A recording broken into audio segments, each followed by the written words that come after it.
Be joined shortly by our Vice Chair, Delegate Ken Kerr. But just wanted to give a few housekeeping rules. Just please make sure that your phones or electronic devices are set on silent and are on vibrate. We thank you for your patience if we have any technical difficulties. Also, just a reminder that there's no food or drink in the general public gallery.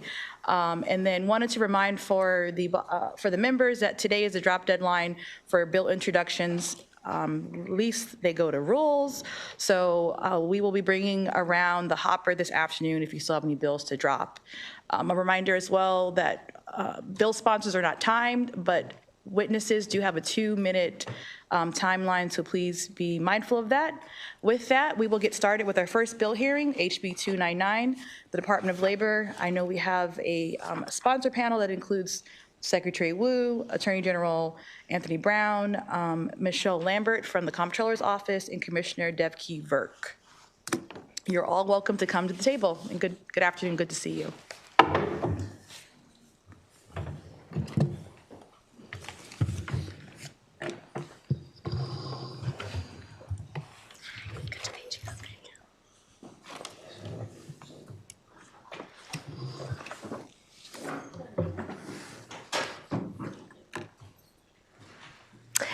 Good afternoon, Chair Wells, Vice Chair Kerr, and members of the committee. For the record, I'm Portia Wu, Secretary of the Maryland Department of Labor. I serve also as Chair of the Joint Enforcement Task Force on Workplace Fraud, and I'm here in support of House Bill 299. This bill has its origins in the work of that task force, which Governor Moore reestablished in 2024. The Joint Enforcement Task Force on Workplace Fraud takes a coordinated, whole-of-government approach to addressing worker misclassification. It is made up of key enforcement agencies, and I'm honored to be joined here at the table by some of our leaders from that task force, Attorney General Brown, Michelle Lambert on behalf of the Comptroller, and of course, Commissioner of Labor and Industry, Devki Virk. Over the last 2 years, the task force has convened members of the business community, workers and labor organizations, insurance experts, enforcement professionals, and even representatives from sister states. We have engaged directly with industries and workers most impacted by workplace fraud. We've published 2 reports. We have shared those reports with this committee, and we are privileged to be able to brief the committee on some of the background and statistics of the work that the Department of Labor has done. But there are some themes that emerge from the work of the task force which goes across all of our agencies. First, workplace fraud disadvantages and undercuts businesses that play by the rules. Businesses that misclassify workers cut costs and shift the burdens to workers and taxpayers. That makes it much more difficult for responsible businesses who are paying for Social Security, workers' compensation, Medicare, all of those programs to compete. Second, workplace fraud strips workers of basic protections. That includes minimum wage and overtime, sick and safe leave, workers' comp and unemployment insurance. Also, workplace fraud harms taxpayers because it means lost revenue to fund public services, infrastructure, and worker protections.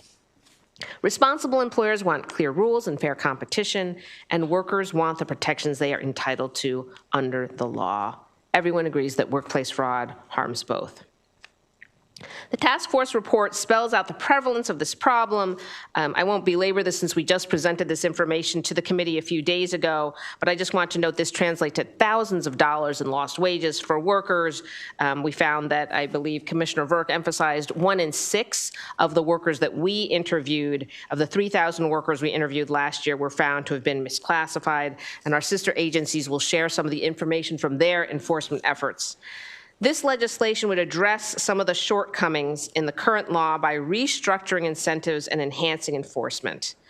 Our solutions that we propose are informed by the experience of task force agencies and feedback from stakeholders. The bill would do 4 key things. First, it adds targeted enforcement tools to our workplace fraud law, where current law has proven insufficient. Second, it improves coordination across state government so that complex violations across multiple laws can be addressed efficiently. Third, it ensures that meaningful consequences apply when employers repeatedly or willfully break the law. And fourth, it provides modest incentives to vulnerable workers who report workplace fraud to encourage reporting. I want to elaborate specifically on the enhanced enforcement tools which are at the heart of the bill. One key provision is that HB 299 adds general contractor liability for violations of the Workplace Fraud Act. I want to underscore this is not a new or untested concept in Maryland law. General contractors are already responsible for compliance with other labor standards, including the wage payment and collection law. As a result, they have systems in place to oversee subcontractors, verify compliance, and manage risk. This would simply align the Workplace Fraud Act with existing labor law frameworks. Other states and jurisdictions in our region also take this approach, imposing general contractor liability. The bill also strengthens licensing consequences and debarment authority. These are important tools because they send a clear message. We cannot continue to allow employers who repeatedly or willfully violate labor laws to do business as usual, particularly on publicly funded contracts.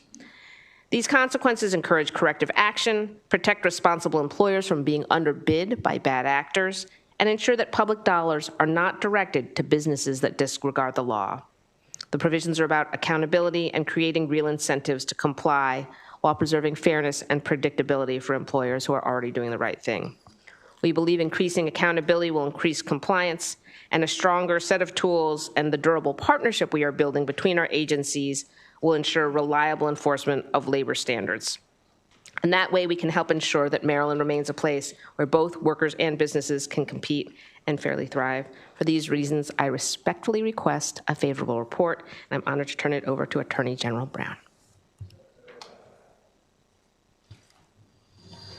Good afternoon, Chair. Oh, sorry. Good afternoon, Chair Wells, members of the Government, Labor, and Elections Committee. That sounds nice. I was in the General Assembly when there was the Commerce and Government Committee. That got abolished. Government went over to HGO, and then now government comes back over to what was once the Commerce and Government Committee. So it's great to be here in front of the Glee Band or group of members. I'm Anthony Brown, for the record, Maryland's Attorney General, here in support of Bill 299 with amendments. The bill significantly strengthens Maryland's enforcement against workplace fraud. As Secretary Wu outlined, the Joint Enforcement Task Force on Workplace Fraud's most recent report documents the problem. And some of those are, task force agencies discovered in 2024 alone, close to 6,000 misclassified workers through enforcement actions. These workers lost wages, benefits, and basic employment protections under the law. This fraud deprived Maryland of over $36 million in unemployment contributions and $3.5 million in unpaid taxes. Workplace fraud harms workers, drains state revenues, and disadvantages honest businesses. Secretary Wu has clearly and succinctly explained the provisions of this bill, and I want to focus on the aspects most directly involved in the Office of the Attorney General. First, and most importantly, the bill establishes coordinated enforcement between our office and the Commissioner of Labor. The Commissioner must refer complex cases to my office for enforcement, and then in those cases, my office gains subpoena authority and can bring civil actions under workplace fraud laws. Second, the bill expands the False Claims Act to cover unemployment insurance fraud. My office enforces the False Claim Act and will cooperate with the Commissioner in this regard. This coordinated enforcement framework is critical because violations do, from time to time, fall through agency gaps. Under this bill, the Office of the Attorney General can pursue sophisticated violators who've evaded accountability. The Office of the Attorney General, we have experience with multi-jurisdictional cases, sophisticated corporate structures, and relationships with state and federal prosecutors. This partnership enables more effective enforcement than either agency could achieve alone. While I strongly support the bill, 3 amendments are essential for implementation. The First Amendment addresses sealed False Claims Act investigations under federal law. Federal law strictly prohibits disclosure of sealed whistleblower complaints to anyone. The bill must clarify that cooperation requirements don't apply to sealed cases. The Second Amendment clarifies the definition of claim under the Act. A simple cross-reference will eliminate confusion and ensure the provisions work. The Third Amendment removes unnecessary prescription of how agencies should communicate. The legislature should focus on statutory authorities while leaving operational details to agencies. And with these 3 amendments, this bill becomes a powerful enforcement tool. It will enable my office and the commissioner to pursue sophisticated violators who've long evaded accountability. Thank you for consideration, and I urge favorable amendment of House Bill 299 with amendments. Thank you. Chair Wells, love saying that. Vice Chair Kerr, members of the committee, for the record, I am not Comptroller Learman, although we look alike, but I am here on her behalf as her Board of Public Works Director. I'm happy to be here to support, in strong support of House Bill 299. The Maryland Constitution calls the Comptroller the General Superintendent of Fiscal Affairs of the state. That's not ceremonial. It's a solemn duty to protect taxpayer dollars and ensure integrity in spending. Fraud and wage theft aren't just labor issues, they're fiscal issues. When employers misclassify workers or pay off the books, they hurt workers and cheat taxpayers. They evade withholding taxes, unemployment insurance, and workers' comp premiums. The result is that workers lose wages and protections, and the taxpayers make up the difference. HB 299 tackles this problem head on. This bill gives Maryland stronger tools to fight fraud and protect both workers and honest businesses. The Comptroller plays a unique role in that effort through the Board of Public Works debarment process. As one of 3 members of the board alongside the governor and the treasurer, the Comptroller approves state contracts and oversees major state spending. Debarment is the board's authority to exclude contractors or vendors from bidding on or receiving state contracts when they commit serious violations of law or ethical standards. This tool ensures taxpayer dollars go only to responsible businesses that follow the rules. When contractors engage in wage theft or misclassify workers, they gain an unfair advantage over honest businesses. That race to the bottom hurts workers, distorts the marketplace, and wastes taxpayer money. HB 299 strengthens the debarment process by giving us the information and the authority we need to hold the bad actors accountable. You'll soon hear from the tradespeople, the men and women who build our skyline and maintain our infrastructure.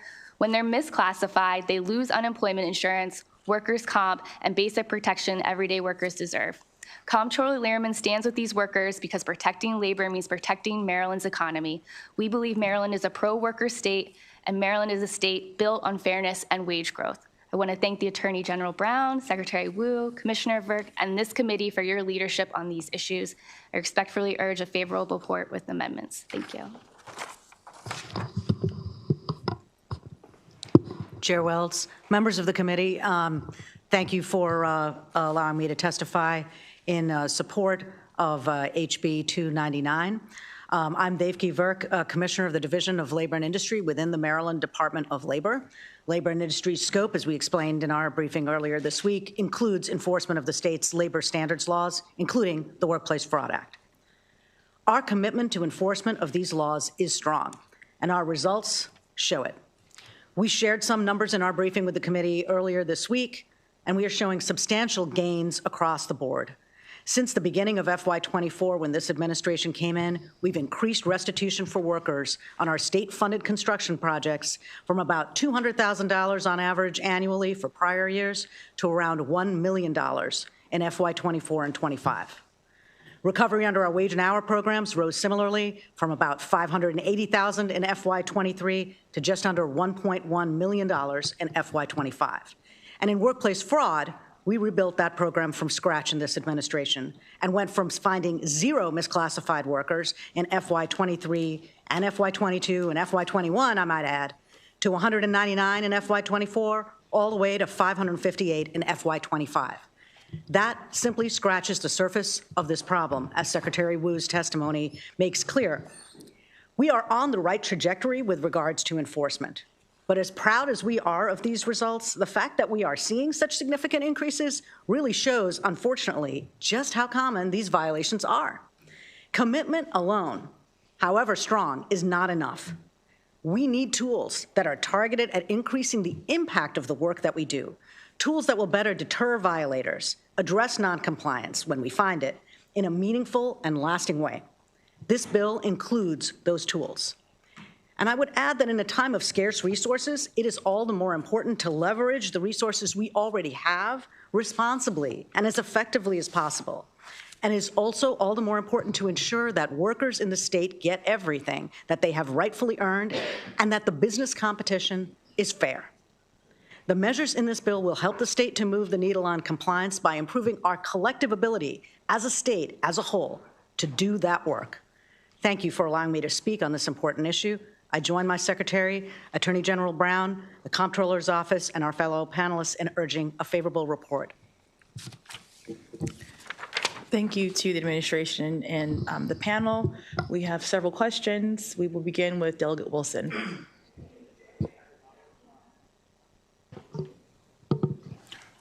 Thank you, Madam Chair. Good afternoon. I think we've had bills like this in another life. But I want to ask, because I was writing things down and I read something upstairs.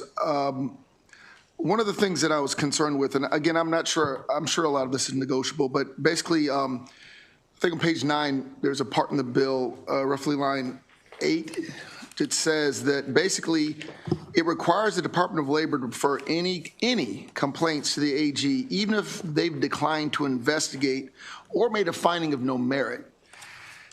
Is there, tell me what the rationale is for that, or is that just something that got in there? And I'm sorry. No, I can answer that. And I'm not trying to, Mr. AG, not trying to put you in the corner here. I just don't know who to throw that one to. No, look, this is not new in state government. I mean, the Department of Labor has a lot of enforcement authorities. The Department of Health has enforcement authorities. And sometimes they make determinations that differ from us, and they might say, hey, do you guys want to take a look? And we have different sort of relationships, different perspective and approaches on some of these cases. So it's another layer. It's not second guessing a determination at the department why they are not going to pursue a case, but gives us an opportunity to take a look at it. There may be things that we are looking at that the department's not aware of, and it may fit neatly into what we're doing. It's not uncommon where several enforcement units in the OAG independently come across an issue that's ripe for investigation and potential enforcement actions, and this is just another effort to make sure we're kind of cross-referencing. And I guess because my concern is the requiring part. I understand if an agency's like, hey, we looked at this, it doesn't really fall under us, but this is basically saying every single investigation that they do, you basically, it sounds like, have oversight to determine whether or not the AG, and maybe I'm missing it, and I apologize. This is the Department of Labor's bill. I don't think they would view it that way, but I'll let them speak for themselves. That's what I'm saying. I'm not trying to target you, Mr. AG. I was really just asking the question for anybody who's answering. Well, and Delegate, thank you for the question. As you recall, we had a lively back and forth about some of these issues last session, and I think what this legislation does is ensures, because there were questions raised about, for example, what if the Department of Labor is of a different party, just a different posture with respect to enforcement than where the Attorney General's office is. We feel that referring these cases, but making sure the Department of Labor is able to use the investigatory resources and capacity it's already built and the relationships with workers on the ground, that we felt that was important to maintain that, but this does then have the referral over to the AG's office. And that's fine, and I guess we can come through that. I get it. I want to make sure that was intentional. And we also talked about the joint and severally liable for general contractors, even if there's no contractual relationship with the sub.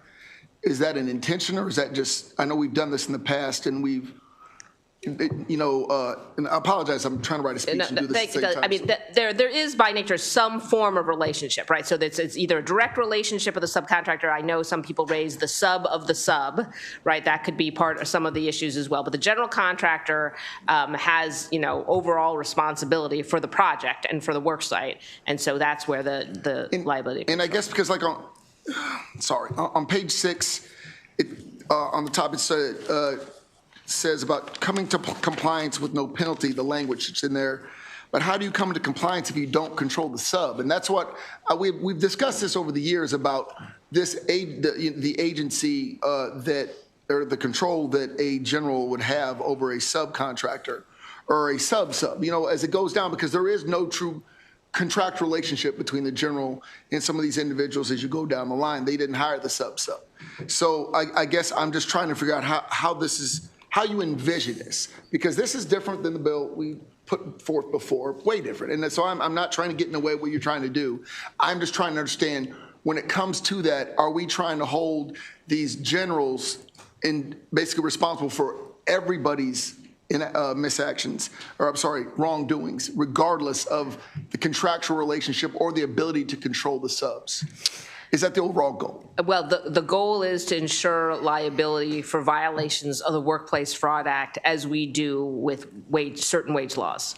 And that is a joint and several liability provision there. And the idea is then, if that liability exists, then that general will come up with mechanisms, and many of these exist right now: indemnification, contractual language, like other mechanisms for ensuring compliance with the law.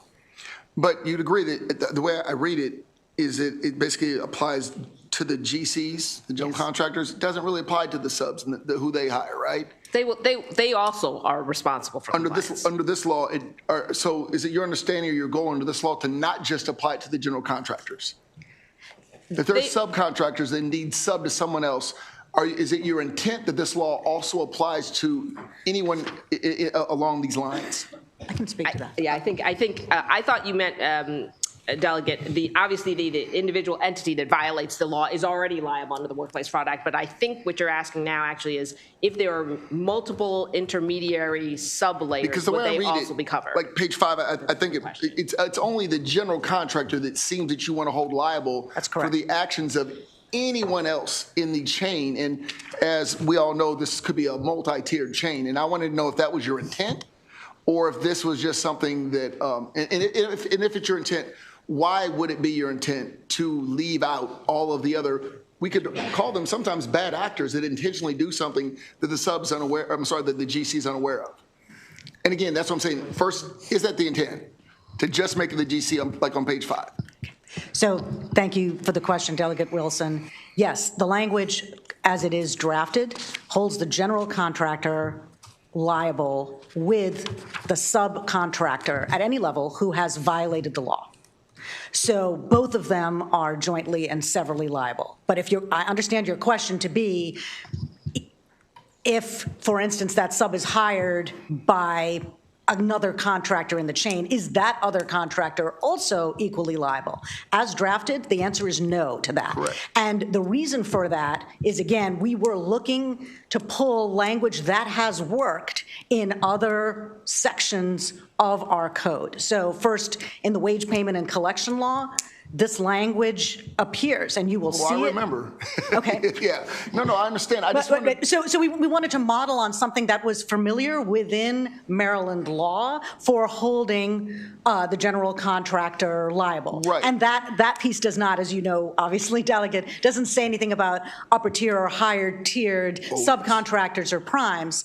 And the same is true, I would add, in the prevailing wage law as well. Oh, I know. So our intent was to mirror and model upon that language that the General Assembly had already passed to hold general contractors liable. But would it offend anyone at the panel if we didn't just hold the general contractors liable and we actually held the subs who were the bad actors? Would that be offensive to anyone on the panel? I think we'd be happy to engage in further dialogue about that, Delegate. Okay, to apply this to not just the people at the top, but also any bad actors in the middle? We'd certainly be open to discussing it. Again, we're trying to use existing frameworks totally understand, but yeah. Gotcha. Absolutely happy to discuss. I was trying to get the intent.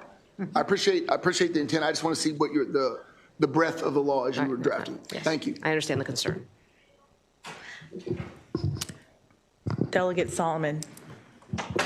Thank you, Madam Chair. It's nice to see you, most of you again. Appreciate you, Secretary Wu, being here earlier in the week. Just to follow up on the line of questioning that we had in that earlier briefing. So I appreciate the disbarment piece in here. As I said, I think the last thing we need to do is provide state contracts to entities that have defrauded the state. And one of the things I asked about, and I'm just curious how it would apply in this law, this says state contracts. Is there any disbarment database that's shared with counties as well, who are then going to be putting, like, could a contractor that was disbarred under state procurement rules be, obviously they could be eligible, this is only state law, but is there a way for us to share disbarment information with counties? Yes, Delegate. So there are two different disbarment processes, and one is for contracts with the state, and the other is for any public body in Maryland, which that would qualify under. And a similar process can be held accountable for those. Great. Procurement is new to us, so thank you. Sorry, Ms. Lambert, could you elaborate? It's new, some of this is also new for me. And I'm following up on Delegate Solomon's question. When you said any other body, as this is written, the department would not apply to them. Is that, I want to make sure I understood what you meant by that. I mean, in terms of this, in this bill itself, you're not asking to apply it to other. So this bill only changes the debarment process in a small way. And not a way that changes the entities it's applicable to. So those are current law, and under current law, it would apply to public bodies and contracts of the state, which have different policies and standards to meet debarment. Okay, thank you. Delegate Crutchfield. Chair. And thank you for being here again, and good to see you, Attorney General. Really quickly, Secretary, you mentioned that this will encourage employees to come forward with complaints. And I just want to make sure I understand, does that also mean that the whistleblower protections will apply to those employees or people that come forward with complaints? So the law is not changing the whistleblower protections, as the Attorney General noted. You know, there are protections in law, and actually, in particular, I think it was last session or the session before, the General Assembly made some changes broadly at the department's recommendation to improve anti-retaliation protections generally for workers and be more consistent. The main thing this does is with respect to some of the damages, and Commissioner Burke can correct me if I'm saying this incorrectly, but part of the problem now is the agency comes in and says, okay, we're going to get damages for something that happened to you. The worker might get the pay they were already owed, but they've really put a lot of things at risk here. They may find themselves in a situation, they're worried they may be retaliated against. Even if they do then seek protection under the law, it can take time for them to be made whole. And so the idea is some portion of those damages could be made available to workers that come forward and report. And we think that makes a lot of sense because, you know, the state has an impact, but it's really workers who are impacted. Commissioner, did I get that right? Absolutely, you did, Secretary. I would only add that at least in the 2.5 years or so that I've been in this position, we have noticed that it is difficult to find, to encourage workers who are victims of workplace fraud to cooperate. They, you know, are often in that position because they are vulnerable and because it is a question of, you know, cash under the table now or nothing. And as a practical matter, there can be little incentive for them to cooperate with our investigations. And that cooperation is what can result in their getting unpaid overtime or getting unpaid sick leave or getting other benefits and protections that they are entitled to for a full remedy. Right now, we are able to impose a civil penalty, and what this bill does is take one piece of that civil penalty, it's 1/3, and have that paid directly to the worker. You know, essentially like, you know, again, a small amount of restitution for restitution that might otherwise not be easy to calculate, and that might not incentivize people to cooperate with our investigation. Okay. Thank you. Delegate Tomlinson. Thank you, Madam Chair. Thank you guys for coming in. I'm on the Board of Public Works website, and I'm looking at the list of businesses and individuals who have been debarred. Does anybody know? I feel like it doesn't happen very often. Does anybody know how frequent folks are getting added to this list? Yeah, so the previous iteration of the board did not take up disbarment actions regularly. Yeah. This iteration of the board has been engaging with the Attorney General a lot more, actually brought up disbarment action in November, and is something that all the members are interested in more and bringing forward. Okay, good. Yeah, I've been excited about all the conversation about debarments because I feel like a lot of times the agencies, especially as it relates to MBE goals, there's obviously a lot of talk about MBE noncompliance, and most of the attention is put on, or I guess I'll say most of the blame is put on the individual state agencies, and there's only so much that the state can do to abet for a non-compliant bad actor. And the reality is that these guys don't get debarred generally for MB non-compliance, but then they put in another bid, another offer, and or another proposal, and they end up getting a contract. And and so I'm glad to hear that the departments are picking up, and I'll have another conversation with you guys about departments, but I'm glad to see it's more frequent now. Thanks. Thank you. I had a question. I just wanted to know if you could speak to, I think one of the things raised by some of the opposition was just saying that there is a ever-evolving, I'm going to read verbatim, but just a complex and evolving framework for determining who is a contracted versus who is an employee. So I'm wondering if you could talk more about, and it's stating both federally and then also feeling like there's some challenges at the state level. So I'm wondering if you could talk more about the determination process, and if you could respond to that claim.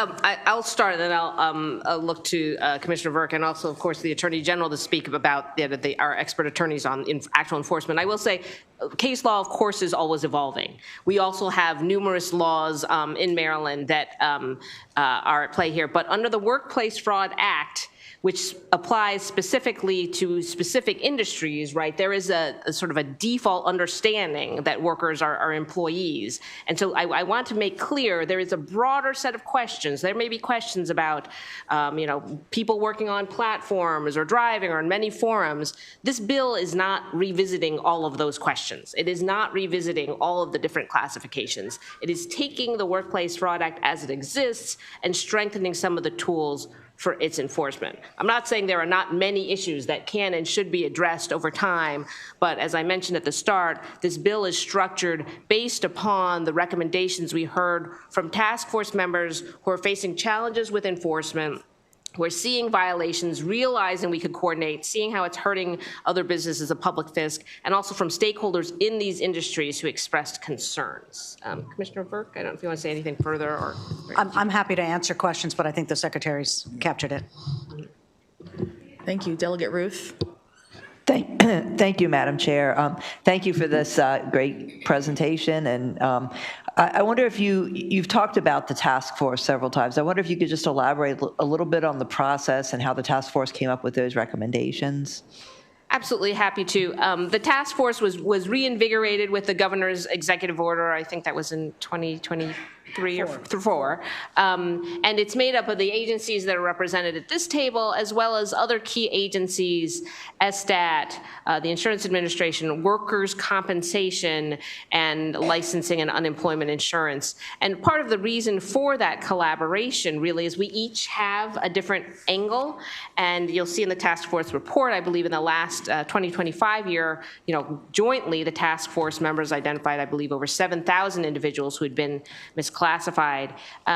We meet regularly. We have done things to solicit input. For example, we had a stakeholder meeting with a number where we invited small and minority contractors to come and talk with us. We've had panels with representatives from labor unions, experts from either nonprofits that do think tank work. I've gotten actually advice also from other enforcement agencies in other states and labor enforcement agencies. So we've constantly been listening and learning, and part of how we developed these recommendations was distilling down some of what we saw and also trying to make it more actionable and direct. And we felt that these were the provisions and the steps that would make a difference, that are not a major giant rewriting of the law or restructuring. They're familiar to people, but things like, for example, debarment and licensing, right, that it just seems to make sense, as well as on the general contractor provision, we heard over and over again, the incentives are not aligned, and it's very difficult for small subs, especially to compete if they are facing others who are just flagrantly not following the law, but there's no way to make the whole system accountable. So that's how we arrived at it. Mm-hmm. Okay, seeing no more questions for the panel. Thank you for the bill. It's great to see you, Secretary Wu, Attorney General Brown, Commissioner Virk, and Michelle Lambert. Ms. Lambert, great to see you all. We will now move on to our next panel of favorable witnesses. Calling up Roger Mano, Amy Jalalati, Apologize if I butchered it, but I will learn how to pronounce it correctly. Ray Baker and Donna Edwards.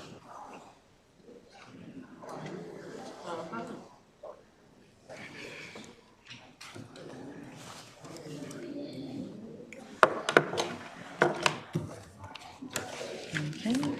We can begin with Amy over here.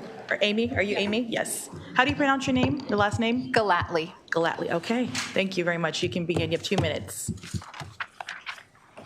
Good afternoon, Chair Wells and members of the committee. As I said, my name is Amy Galatly, and I'm an attorney with the Public Justice Center in Baltimore and a resident of Prince George's County. We are here in support of HB 299, which we think offers some modest but important improvements to Maryland's workplace fraud enforcement regime. And speaking from our experience at the Public Justice Center, when we sue employers for wage theft, including often overtime wages wrongly denied to workers who were misclassified, the employers often claim that they have no idea who these workers are. They weren't their employer, they're not responsible for them. Often the employer will have outsourced payment to a labor broker, trying to hide behind the screen of the broker, claiming to have no idea how the workers are being classified, even when the facts ultimately reveal that that company was controlling all the terms and conditions of their employment and therefore very much was their employer. We know the folks opposed to this bill have asked questions like, why should the general contractor be liable for actions of the subcontractors? How is the general contractor supposed to know what the subs are doing? In our perspective, that is the whole point of this bill. The general contractors need better incentives to pay attention to how their subcontractors are operating. And as we've already heard from the bill sponsors, general contractors already do this under Maryland's wage payment and collection law and other statutes. So it does not seem like that much of a stretch to extend such liability to the specifics of the Workplace Fraud Act. Another common problem we see is the revolving door LLC problem, which is that when an employer gets into legal trouble, they just abandon that LLC and open a new one under a different name. So the worker last week got a paycheck from ABC LLC, and this week they get their paycheck from the same guy, but this time it's 123 LLC. We think that HB 299 will prevent this shell game by ensuring that the revocation of a business license extends to a successor entity. Thank you. Well, thank you, Madam Chair. Chair Wells, Chair Ruth, thank you for your time, and thank you for meeting with me earlier on in the session. Roger Mano, attorney at Mano & Associates, on behalf of the Mid-Atlantic Pipe Trades Association, which is the regional affiliate of the United Association. And there are some 200 signatory contractors represented by the Mechanical Contractors Association of Metro Washington. Madam Chair, we support this legislation. We had pursued for many years legislation giving the Attorney General concurrent jurisdiction along with Department of Labor. That is not the legislation before us. This legislation does some other things, and we support it. Thank you. Good afternoon, Chair Wells and committee. My name is Ray Baker.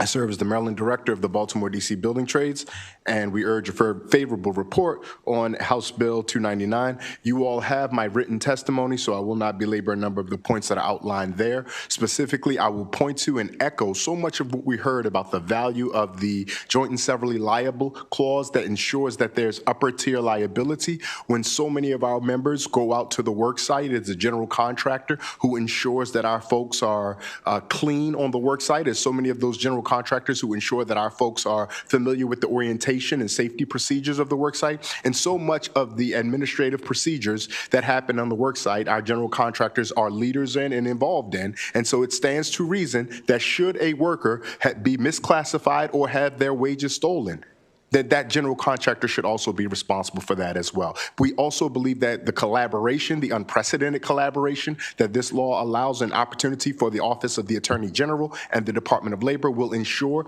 that those fair contractors, those responsible contractors will have every opportunity to participate, and most importantly, that some of the funds that are be allotted here will be allocated back to the members, our workers, the women, men who build Maryland, that will be provided the restitution that the civil penalties here would provide for. So it is with all of that that we ask for, seek, and hope for a favorable recommendation on this bill. We thank you for your time. Good afternoon, Madam Chair and members of the committee. I'm Donna Edwards. I'm president of the Maryland State and DC AFL-CIO. And quite simply, this workplace fraud is stealing. It has stolen millions from workers. It has stolen millions from taxpayers and good businesses and the state of Maryland. It also robs the employee not just of wages, but of all of the protections that you have under labor laws, including even discrimination, other rights that are just stripped. More importantly, I was part of over 90 stakeholders 17 years ago that really banged out the first workplace fraud law that we had in Maryland. It's kind of ridiculous that 17 years later, we still haven't gotten the tools for the enforcement, and we need those tools because, as you've heard, we've collected millions of dollars on all levels, but we have no tools to do that with. The other thing that I find interesting is that people want to talk about this is just a small percentage of contractors or businesses that might be doing this. I'd like to say if it was just a small percentage of workers that may be stealing from the company or the business or the contractor, would they like to have no tools from which to enforce or collect back what has been stolen from them? This is simply putting a tool in the tool chest that we have needed for over 17 years. And I know that we want to talk about Maryland is open for business, and Maryland is open for business, but it shouldn't be open for bad business. With that, I would ask a favorable report on House Bill 299. Thank you. Okay, we do have one more in-person testimony, Darwin Bonilla. Don't know, yep. If someone wants to swap out with him, just for a seat. Swap out. And then we have one virtual. Good afternoon, good to see you. Good afternoon. You may begin. Chair Wells and members of this committee, my name is Darwin Bonilla. I serve as a special rep of the United Association of Journeymen and Apprentices of Plumbing, Sprinkler Fitters, and Steam Fitters. Prior to assuming this role, I served as executive director of the Mid-Atlantic Pipe Trades Association, where I led organizing and recruiting efforts to recruit non-union workers into local members. And in a previous life, I was a community organizer at Casa de Maryland. Unfortunately, in many cases, we found that many subcontractors and labor brokers commit wage theft and classify workers as independent contractors instead of employees classified by the law. This dynamic distorts the market by allowing irresponsible contractors to underbid responsible ones who follow the law. Since I began working on wage theft cases in 2018, Maryland has made a lot of progress. What was once overlooked, or as the commissioner mentioned, not having any complaints, is now receiving increased attention from the Department of Labor, which has begun investigation and recovering back pay for many workers. That progress demonstrates that the state's commitment, but also highlights that there is a significant gap in enforcement. I support House Bill 299 because it adds to the current enforcement tools that Maryland Department of Labor has. In my experience, wage theft often occurs at the subcontractor or labor broker level. When violations are uncovered, those contractors are frequently capitalized or no longer operating, leaving workers unpaid and enforcement ineffective. Meanwhile, the work was performed on projects controlled by general contractors who select the subs. Mr. Bonilla, can you please wrap up? Thank you. Thank you.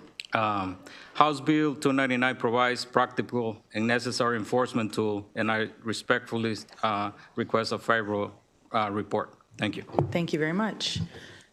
We'll now move on to our virtual witness, Mr. Christopher Cano. All good, I'll get Chair it right Wells. eventually. Appreciate you. Good Look, to see you again. Christopher Cano with SCIU Local 500, and understand that we represent thousands of workers across both public and private sectors. And those workers' wages, benefits, and job security depend on strong enforcement of the prevailing wage, of living wage, and workplace fraud laws.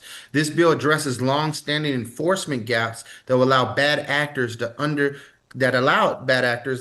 responsible employers while stealing wages and benefits from workers. I mean, you just heard from a powerhouse of folks from the executive branch, the Secretary of Labor, the Attorney General, and I want you to understand that they didn't come down here lightly. You know, they're speaking to you all that too often workers who are misclassified or underpaid face retaliation, long delays, and no meaningful remedies at all. This bill improves accountability while preserving due process, creating a fairer system that protects workers and taxpayers and law-abiding employers alike, because those are the ones that are being hurt by the bad actors. And these subcontractor loopholes need to be addressed with, and this bill adequately does that by increasing enforcement tools and ensuring consequences for repeat and willful violators, including debarment and licensing consequences. This sends a clear message. Maryland will not tolerate wage theft, misclassification, or fraud that undermines workers in the public interest. SCIU Local 500 urges the committee to issue a favorable report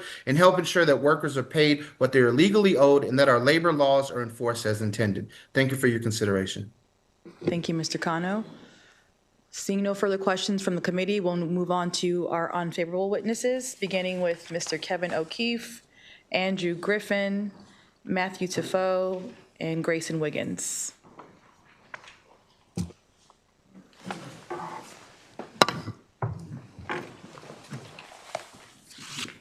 Good afternoon, Chair Wells, members of the committee. My name is Kevin O'Keefe. I'm here on behalf of Independent Electrical Contractors Chesapeake. We represent 150 contractors and accounting for about 9,000 employees and 1,300 apprentices. We're against this bill for a few reasons, but the first one I want to mention is what Delegate Wilson had mentioned early on in the hearing, where even if there's a clearing of a finding of no merit by the commissioner, the Attorney General will still investigate. I think that's unfair because it seems to create an administrative double jeopardy. And another point is the fines, that the employees who sue can recover a third of the fines, up $1,000 or $10,000. That would create incentives for lawsuits. So that's, I think that needs to be looked at. And then another point is if for a license hearing, the only hearing is given is if a contractor was misidentified. So that's not fair. And then in terms of, at the end, there's talk about the department will sue on behalf of an employee. So that creates an unlevel playing field for contractors because nobody's suing or representing on behalf of them. For those reasons, we request an unfavorable report. Thank you. Good afternoon, Madam Chair, members of the committee. Grayson Wiggins here on behalf of the Maryland Chamber of Commerce. So Maryland does have a complex regulatory framework that surrounds this issue. There are no less than 4 tests in statute and in common law. And you may be thinking, well, we're talking about one test. Unfortunately, it still takes a complex legal analysis to determine, oftentimes, whether someone should be classified as a W-2 or a 1099. That's important to remember, and it's something that has been stipulated even by the Joint Enforcement Task Force, which is indicated in previous year reports, that even agencies can come to different conclusions, good faith conclusions, in different manners on different sides of the issue because it takes such a complex analysis. Now, the proponents of the bill are attempting to take this large bill here that includes joint and several liability, even when there's not contractual privity. It includes multiple rounds of investigation that's going to subject small businesses to extreme expense. And they're attempting to dump it on top of that complex regulatory framework. And in doing so, they're using the word fraud a lot. Now, the element of fraud is intent, knowledge, intent to deceive. So on the Senate side, it was asked, how many violations have you had that are knowing, that would be fraudulent? And given the bill before you, you may think there must have been hundreds or thousands. The response from the department was one knowing violation. And so when we have proponents coming up and saying that there's this rampant fraud that's happening out there, I find that to be questionable, given that, again, one knowing violation has occurred according to the Maryland Department of Labor. And so I think what may be actually happening here is that small businesses are being asked to undertake complex legal analysis, and they're coming to a good faith determination that even the Joint Enforcement Task Force says agencies may come to different conclusions on. And for those reasons, we are concerned not only with the breadth of the bill, but the impact this could have on small businesses, and that's why we're opposed. Thank you. Good afternoon, Madam Chair, members of the committee. For the record, Andrew Griffin, here on behalf of the Associated Utility Contractors of Maryland and the American Subcontractors Association of Baltimore, two industry trades exclusively representing subcontractors. There's a lot of talk about what joint and several liability means for general contractors. And I also want to start off by saying, I hear often amongst some members that why would anyone start a subcontracting firm today? Because it's too complicated. Part of that is cost. When we increase liability on the general contractor, that liability does flow downhill. General contractors are going to require subcontractors to carry higher bonding requirements. They're going to require higher insurance requirements.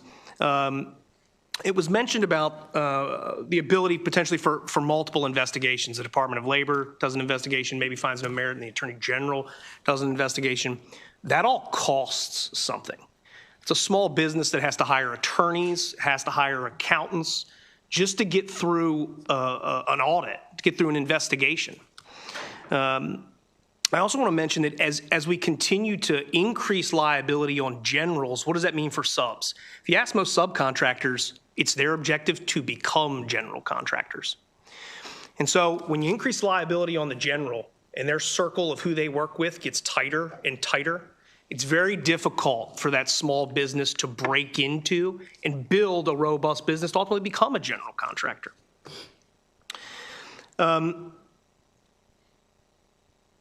It was mentioned about the department's ability to bring additional civil suit on behalf of an impacted employee.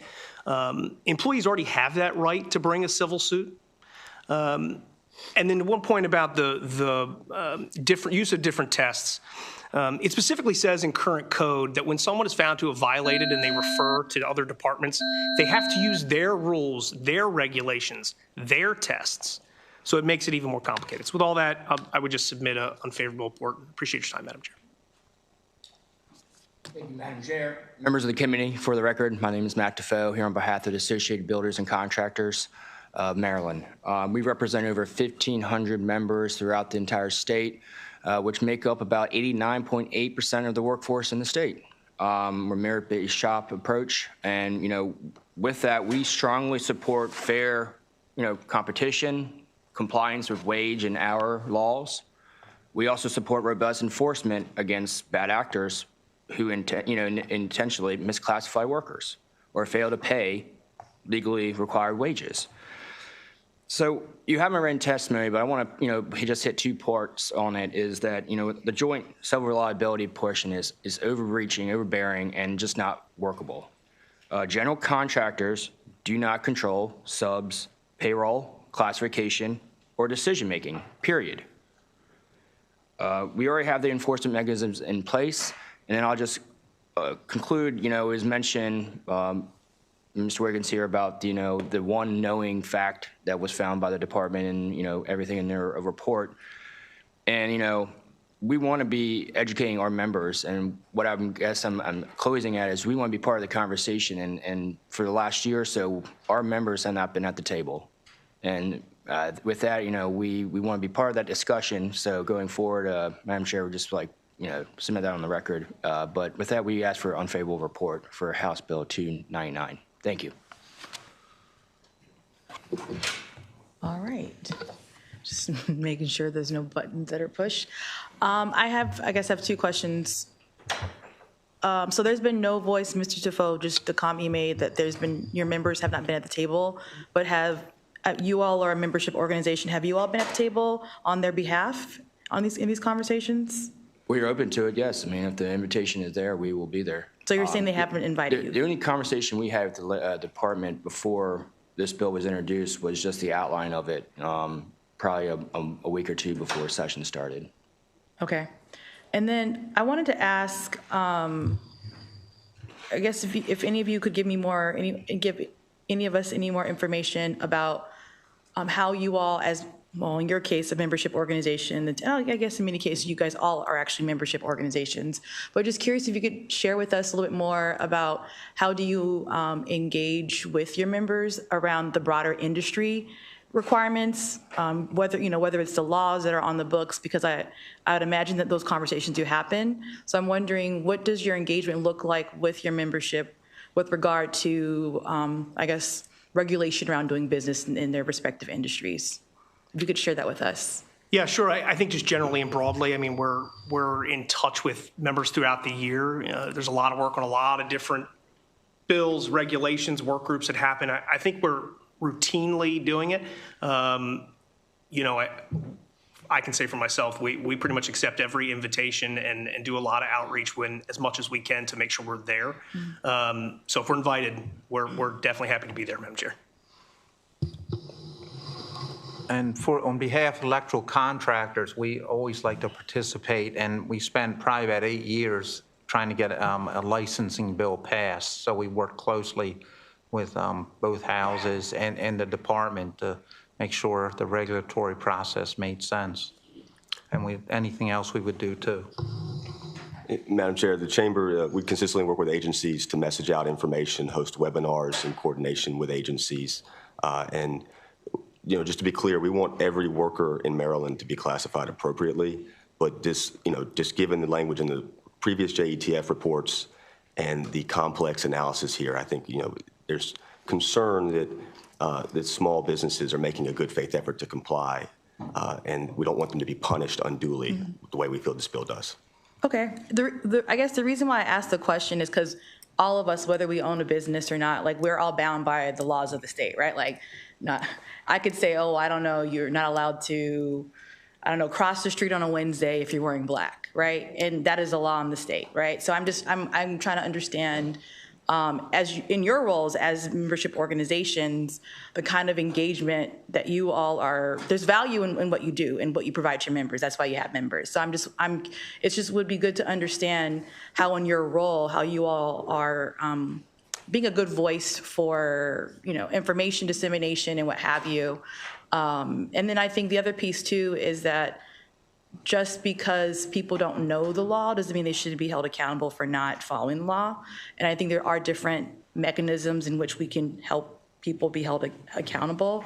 And so I'm just wondering if you could talk more about, in your experience, if you've dealt with a member that has repeated challenges, how about I say it that way, has repeated challenges with different aspects of employment law, industry law standards. I'm wondering, how do you guys communicate with your membership about those things? No, that's a good And how point. do you take the leadership to help correct? You can't force anyone to do anything, but how do you utilize your vantage point to help correct those missteps? It's a good point, and I think in my mind, the question is not necessarily a situation where someone doesn't know the law. It's a matter of trying to make an analysis under the test that you're aware of. And I think, just again, going back to that JETF report, which indicates that even agencies can come to different determinations based on the facts at hand and applying that to the test. You can have a situation even where you have one attorney general who looks at a set of facts and says, this person should be a W-2, and then the subsequent attorney general says, no, they probably shouldn't have been. And so it's not necessarily not knowing the law, it's trying to make a complex legal analysis there. And to give you an example, I'd actually point to a member of this body. Delegate Adams has spoken broadly and publicly about his issues with this enforcement of this law in the past. He was subject, I think, to, it was north of 30 inaccurate and wrongful accusations from the Maryland Department of Labor. And they actually ended up having to subsequently issue him an apology because I think there was a difference of opinion initially on how he was applying the facts at hand to the test in the statute. And they ultimately ended up coming to the conclusion that he should not have been charged with those violations. And so that does happen.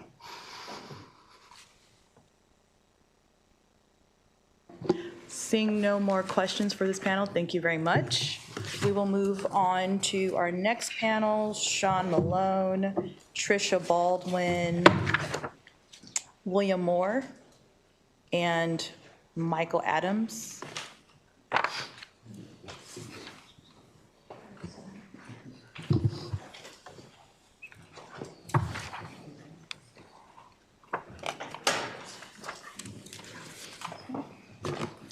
Begin over here. Good afternoon, Madam Chair, members of the committee. My name is Sean Malone on behalf of the Maryland Minority Contractors Association. For 17 years under 3 governors, several DOL secretaries, construction has remained essentially the only industry that's fallen under this law. Despite the Joint Enforcement Task Force findings that there's at least 4 or 5 other industries that violate misclassification at a higher rate, we still remain under this. However, our compliance, according to their own numbers, is high.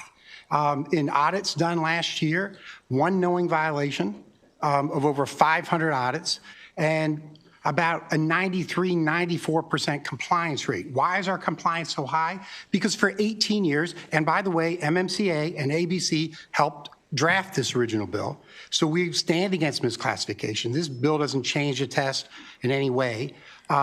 But it's high because the sanctions in law are already high, up to $20,000 per employee who in a violation.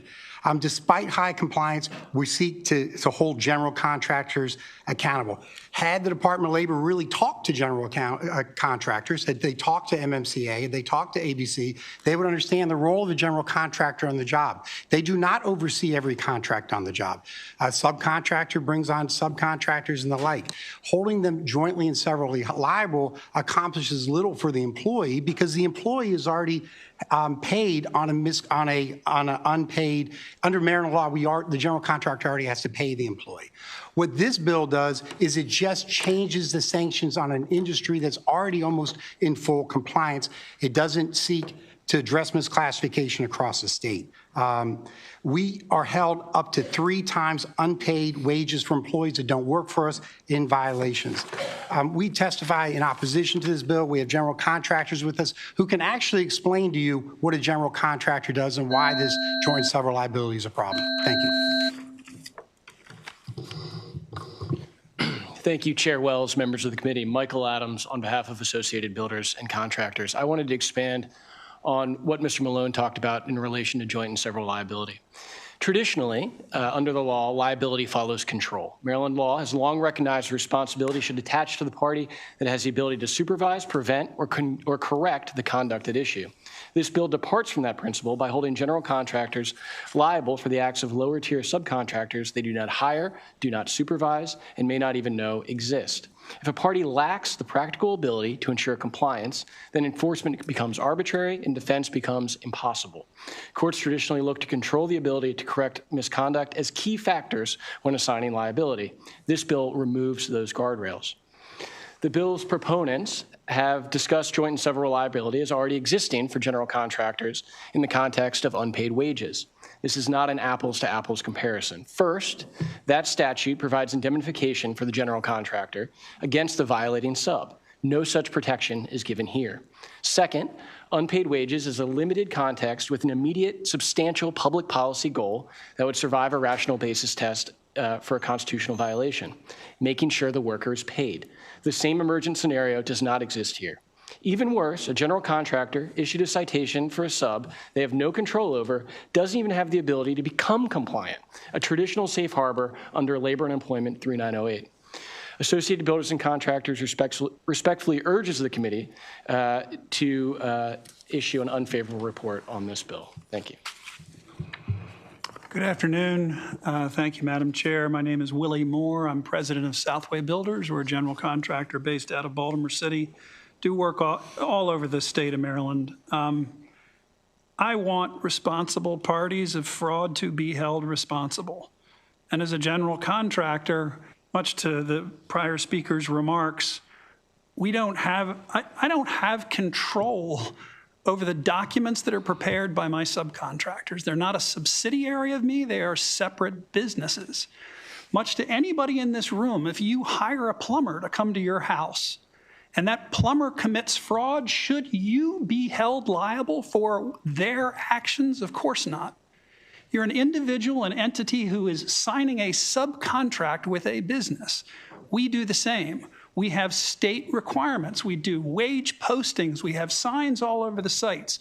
We do everything that we can. If there is a document, a specific requirement that you all have from a language that we need to have in our subcontracts, please provide it to us and we will put it in every single one of them. But if a subcontractor on a Davis-Bacon state job where we have wage scale, the subcontractor is required to provide us with copies of every single hourly worker, the hours that they've worked, their wage classification, et cetera. There may be 250 workers on a job in any given day. That subcontractor is required to sign off and certify that that information is correct. We have to make sure that the math is correct before we submit it on to the state and the federal government. How in the world can I be held responsible if a subcontractor commits fraud and puts the wrong information? Why should we as a general contractor be held liable for that? That's why I'm against this bill. Thank you. It might be easier for you to switch seats, if you don't mind. Okay. That way you're on camera. I do feel like a little kid. Thank you. Thank you. Good afternoon. My name is Patricia Baldwin. I'm the owner and an employee of a construction company here in Maryland. Our business we have been in business for 98 years, and we employ currently over 400 Maryland residents from all the different counties. I agree that these problems should be addressed, that enforcement is important. But I believe this bill is a little bit of overkill. It seems like there's enough laws on the books that work, they just have to be enforced. Previous testimony says that they are improving the enforcement of it, which is great. Love to hear that. I don't think we need more. Complicates it. It's also a relatively small problem, and the majority of our contractors, the majority of us, comply with the law, or at least we try to, because these laws are very complicated. I have called several government agencies to get an interpretation, and I have gotten 3 different interpretations. So I appreciate ABC and NFIB and these organizations to help me get through that and understand all that.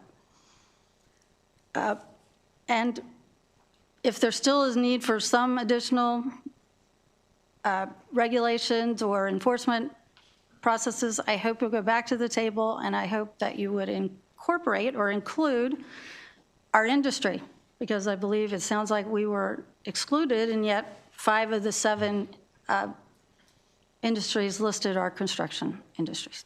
Thank you.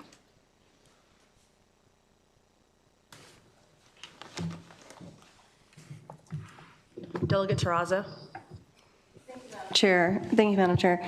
And obviously this is a new committee, a new subject for me, but I guess I don't understand why the general contractor wouldn't be responsible. And maybe there's something in construction that I don't understand, but why wouldn't they be responsible for what the subcontractor does? If I hire somebody to do a job and they subcontract out, it seems to me that the person I hired is still responsible for whatever. I mean, they could just hire somebody who doesn't know anything about what they're doing, but they're still responsible to me. So the actual bill, the misclassification law, has been in the books for 18 years, makes a very clear distinction between companies. The whole idea of the law itself is to say that the general contractor does not exert control over those subs. They are given a portion of the job. They have to complete it on their own means. It's that ABC test. It's the control. They work independently of the general. But when you add, and in fact, there's a very detailed test to determine whether they are an employee or a independent company. They are supposed to be independent companies under misclassification. When you add joint and several liability to the mix, which is what Secretary Perez, who was a strong labor advocate, said, no, we're not going to do that.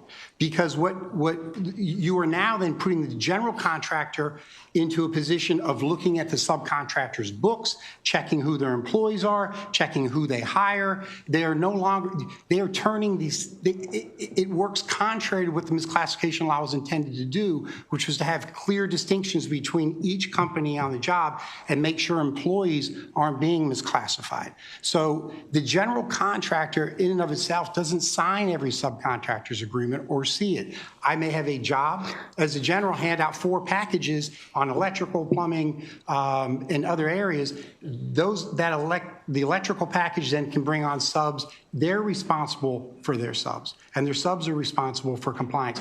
Under the misclassification law as well, Delegate, our generals do have to get, in essence, an affidavit from these subs that indicate that they understand the laws and they will comply with them, all the employment laws that they're subject to. We collect that, we hold it. If we don't hold that, if we don't do that, then we are held accountable, because then the sub is essentially our employee. But if we do that, there's a presumption that these are an independent business, and that is used as proof to show a knowing violation. If I sign and say I understand the law and violate it, I violated it. There's no need to hold us accountable. So you're not contracting with them?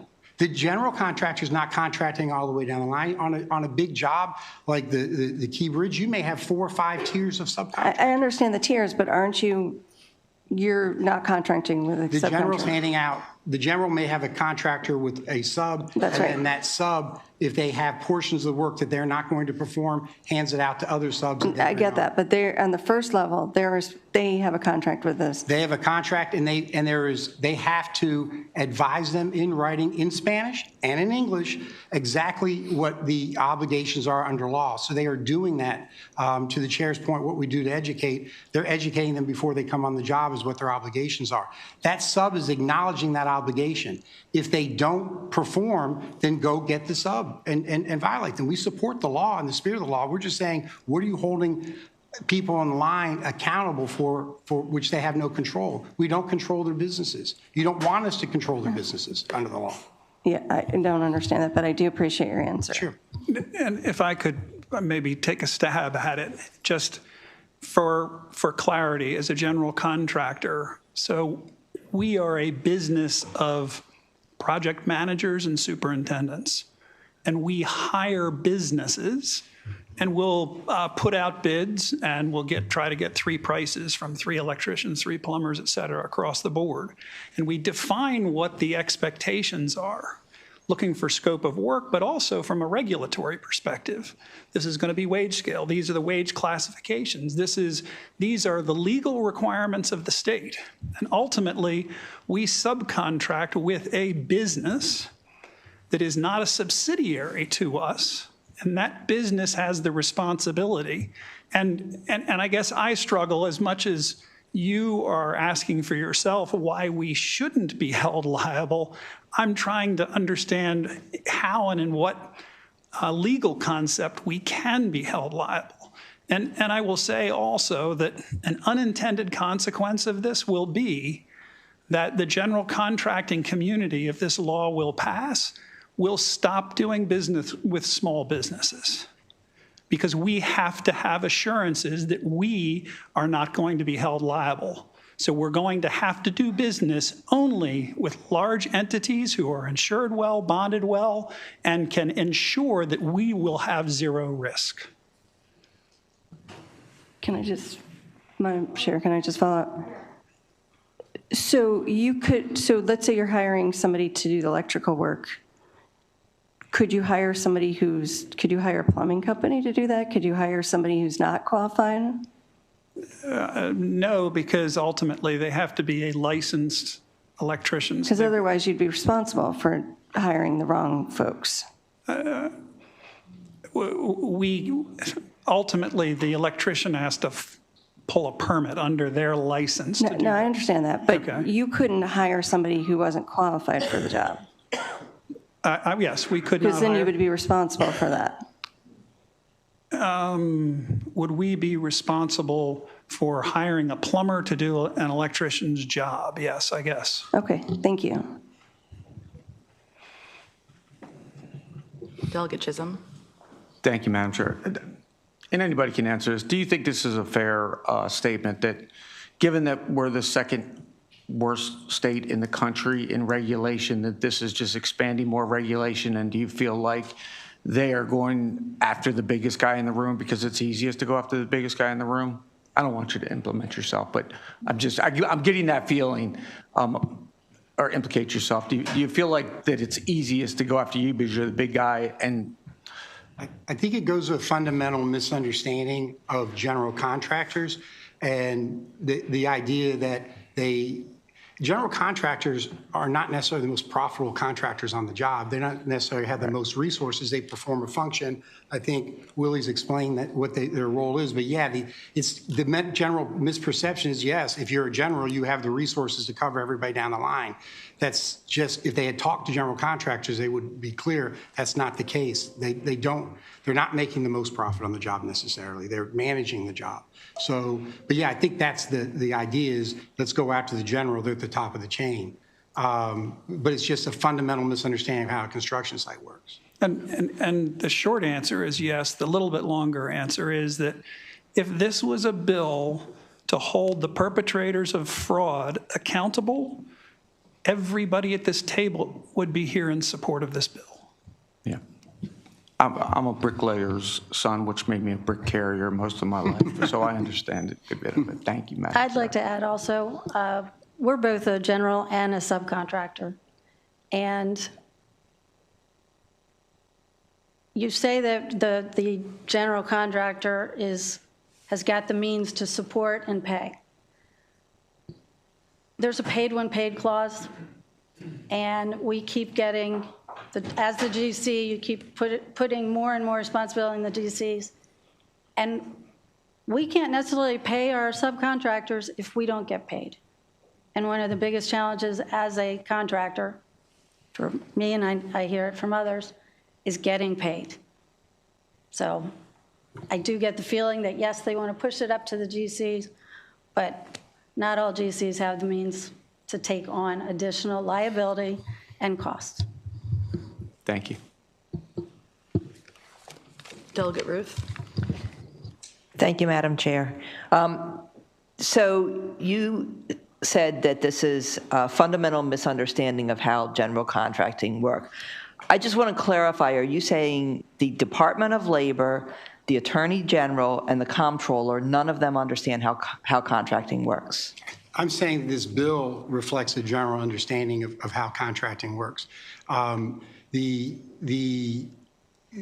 Putting the joint and several liability on a general contractor for things they cannot control, especially in the statutes that's designed to draw a distinct delineation between their responsibilities, it's contrary to the purpose of worker misclassification.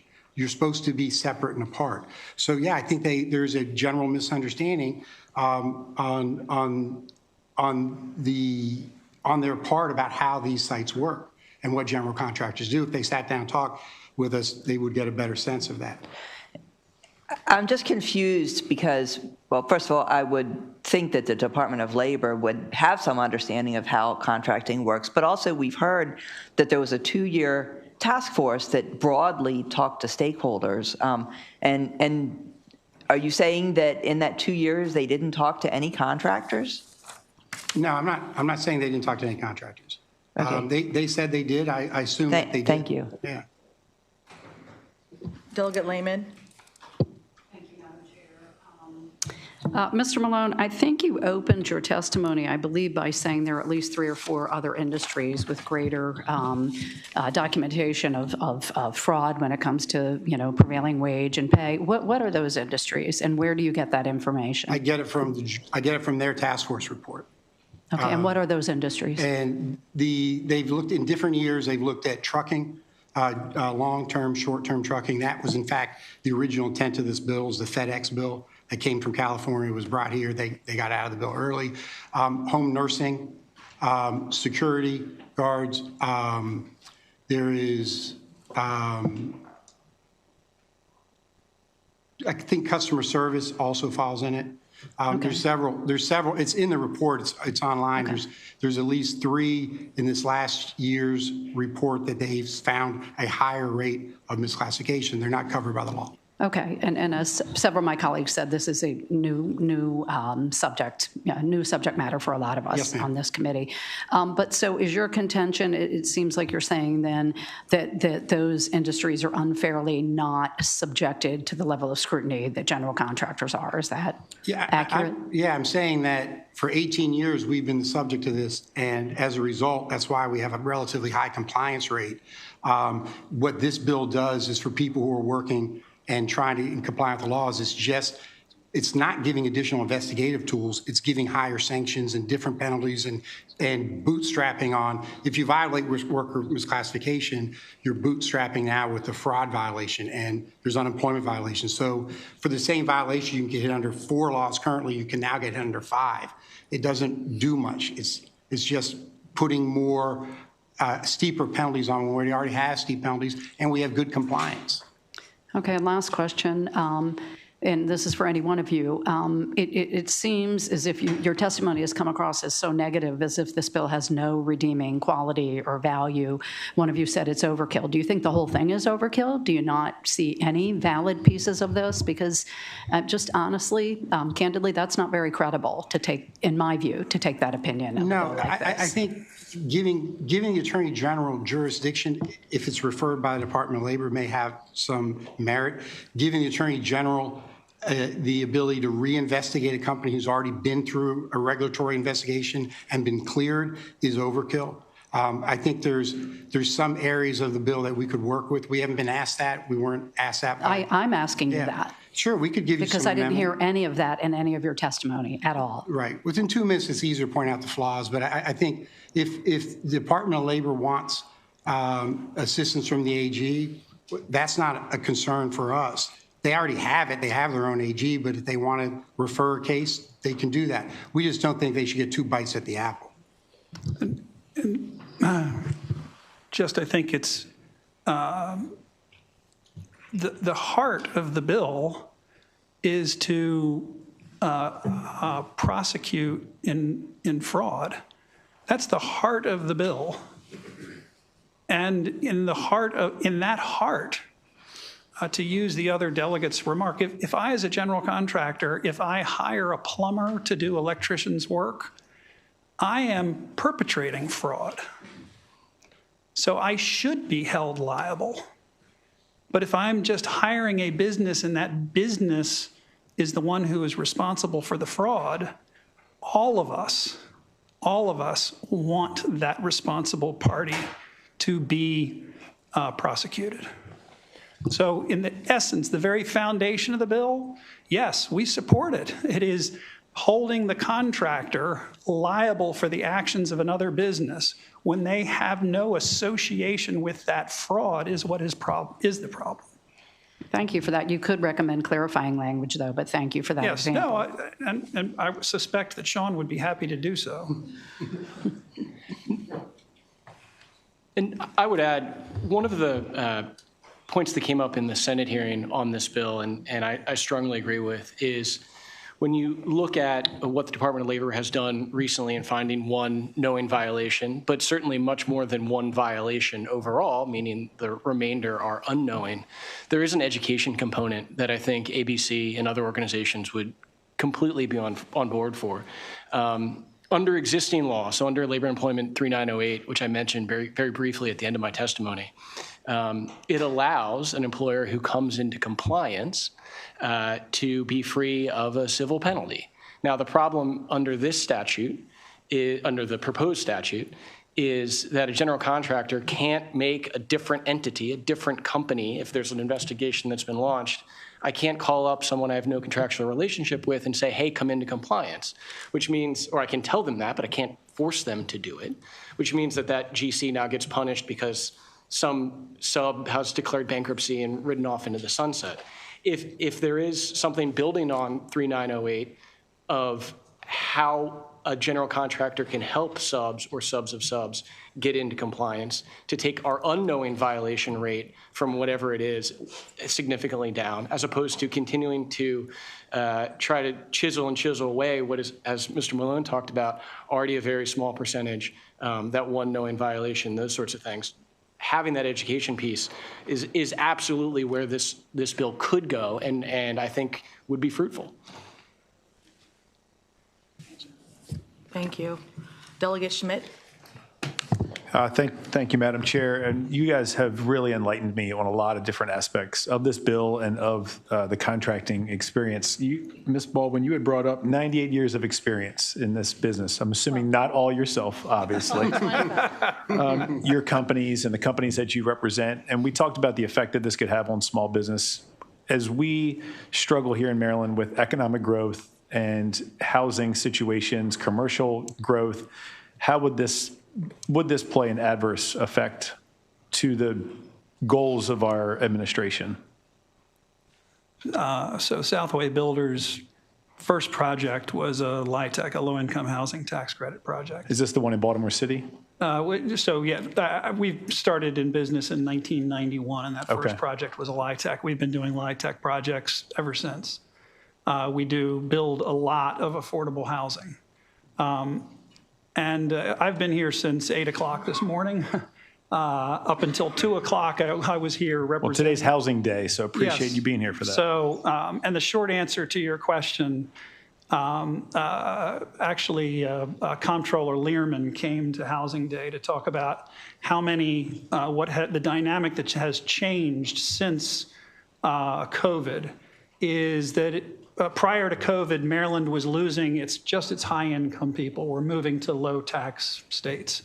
What has changed is the biggest migrator now is middle-income families that are moving to Pennsylvania, Virginia, Delaware, North Carolina. And it is because of the cost of housing.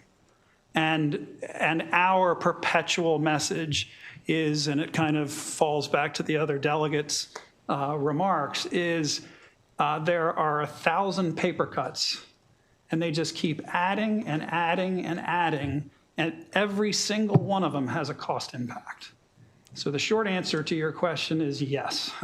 And I gave you the longer answer first, so I'm sorry. What would you say the percentage of those paper cuts as it adds up from government regulation?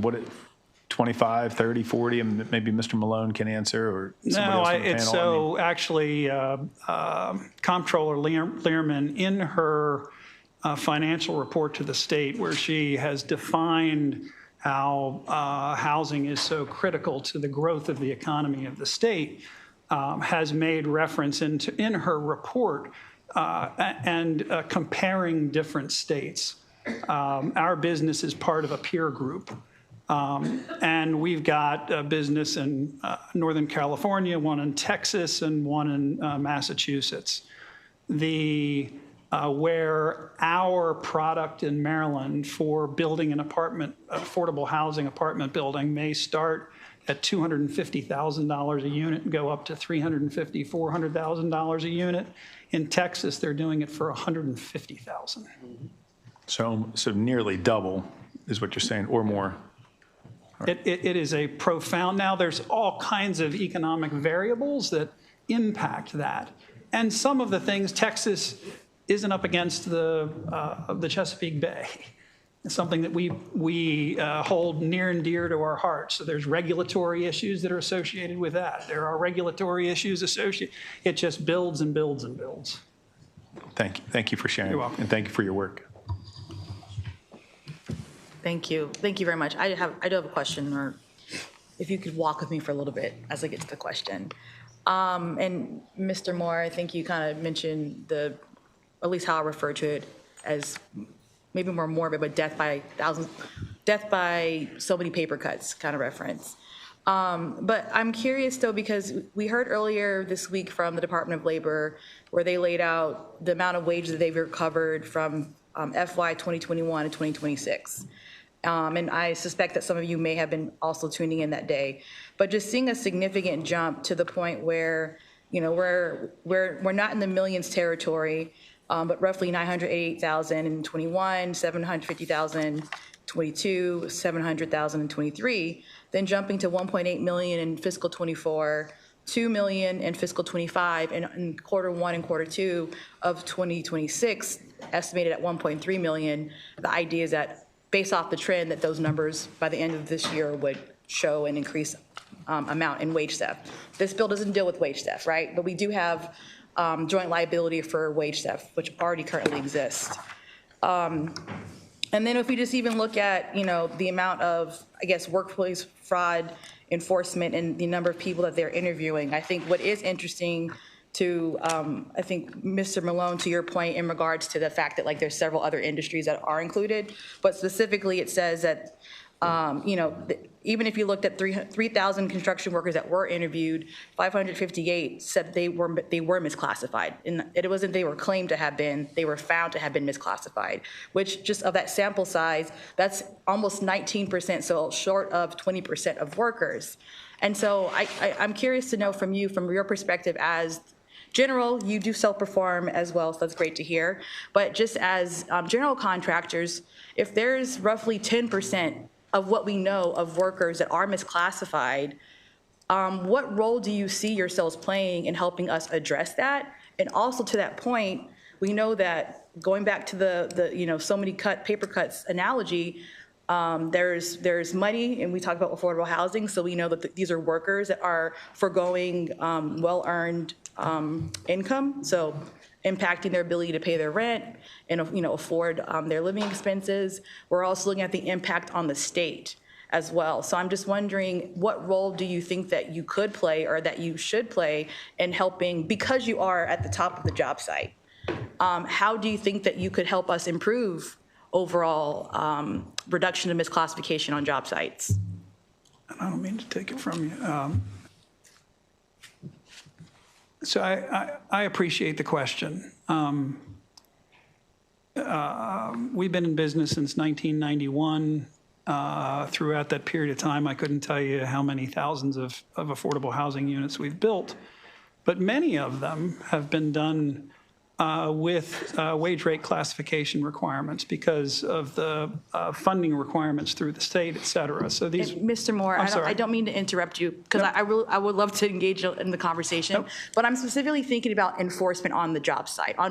As a general contractor, as the prime, I'm specifically just want to kind of keep it to that because I know we could have a lovely discussion on it. So I'm really asking more, since this bill is about enforcement, I'm wondering more on the enforcement side in terms of top-down enforcement and in coordination with your subs. Madam Chair, if I could, the misclassification law, it actually puts a responsibility on the general contractor to inform the subcontractors in writing and and get that signed in both English, as provided in English and Spanish, as to their legal obligations. This was addressed by Secretary Perez when they worked with ABC and MMCA and the trades in crafting this bill originally.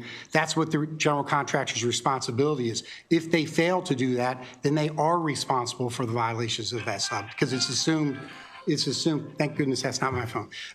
It's assumed that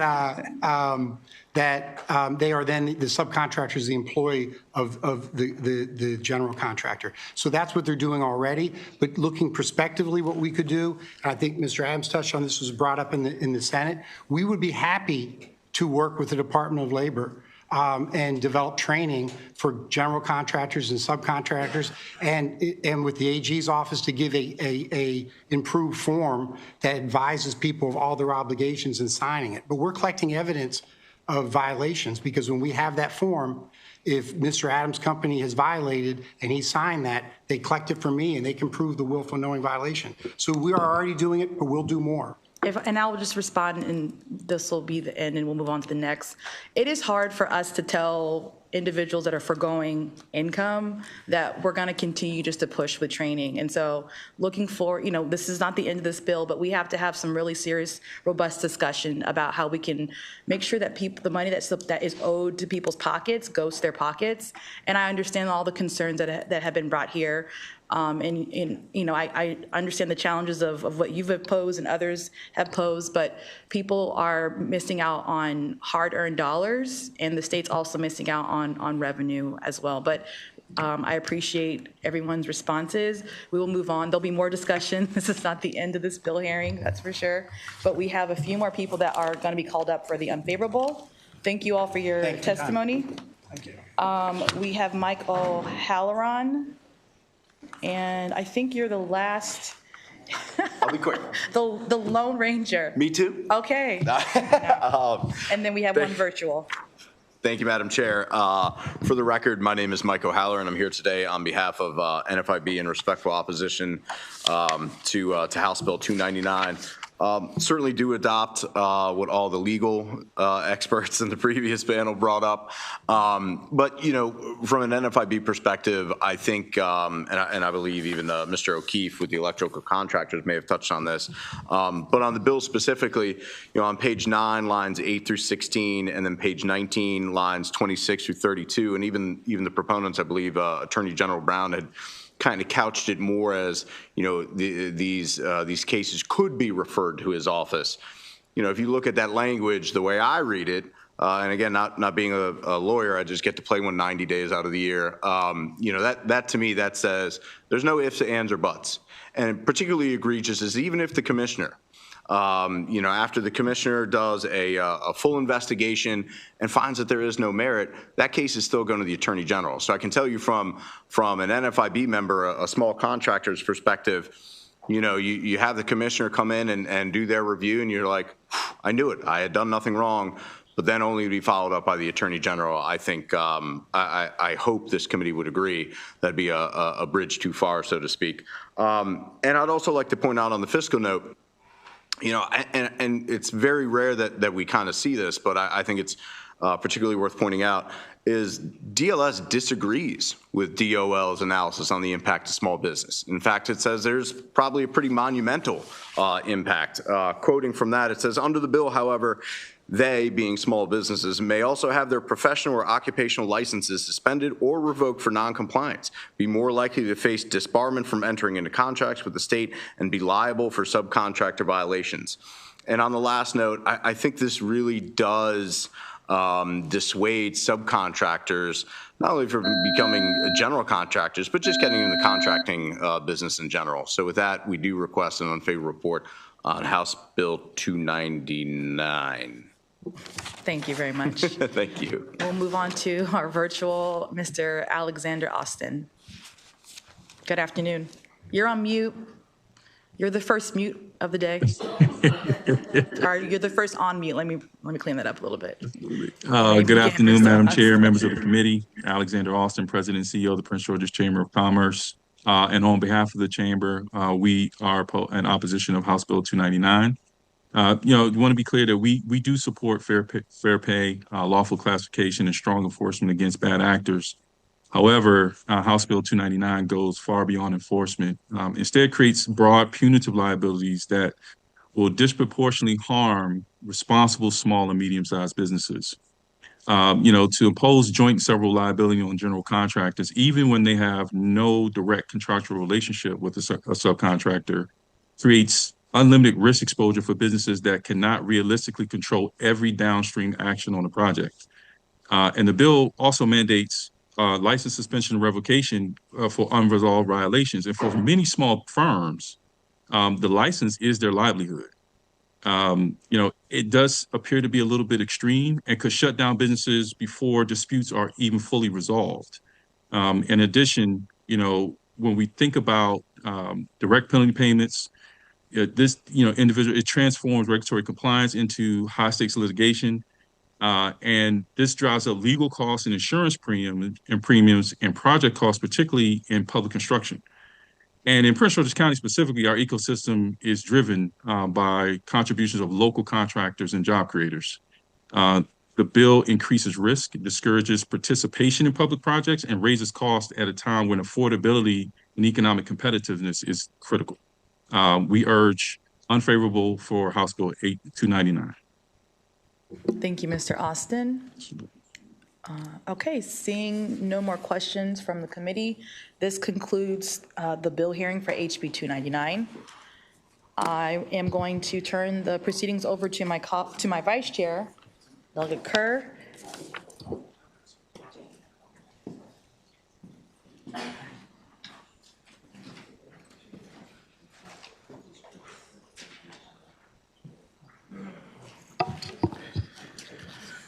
We will now hear House Bill 1017. The sponsor is Delegate Wells. Yeah, W-E-L-L-S. Delegate Wells, are you here?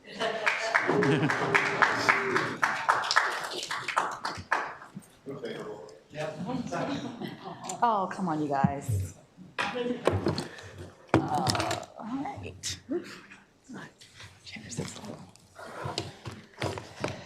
Go ahead, you have 2 minutes. Oh, okay, I'll read fast. Good afternoon to the most esteemed and best committee of the House of Delegates, the Government, Labor, and Elections Committee. I am Delegate Melissa Wells, here to present on HB 1017. So communities across Maryland have witnessed how a privately proposed custodial facility can advance through the permitting process without clear public notice, explicit zoning authorization, or meaningful community input.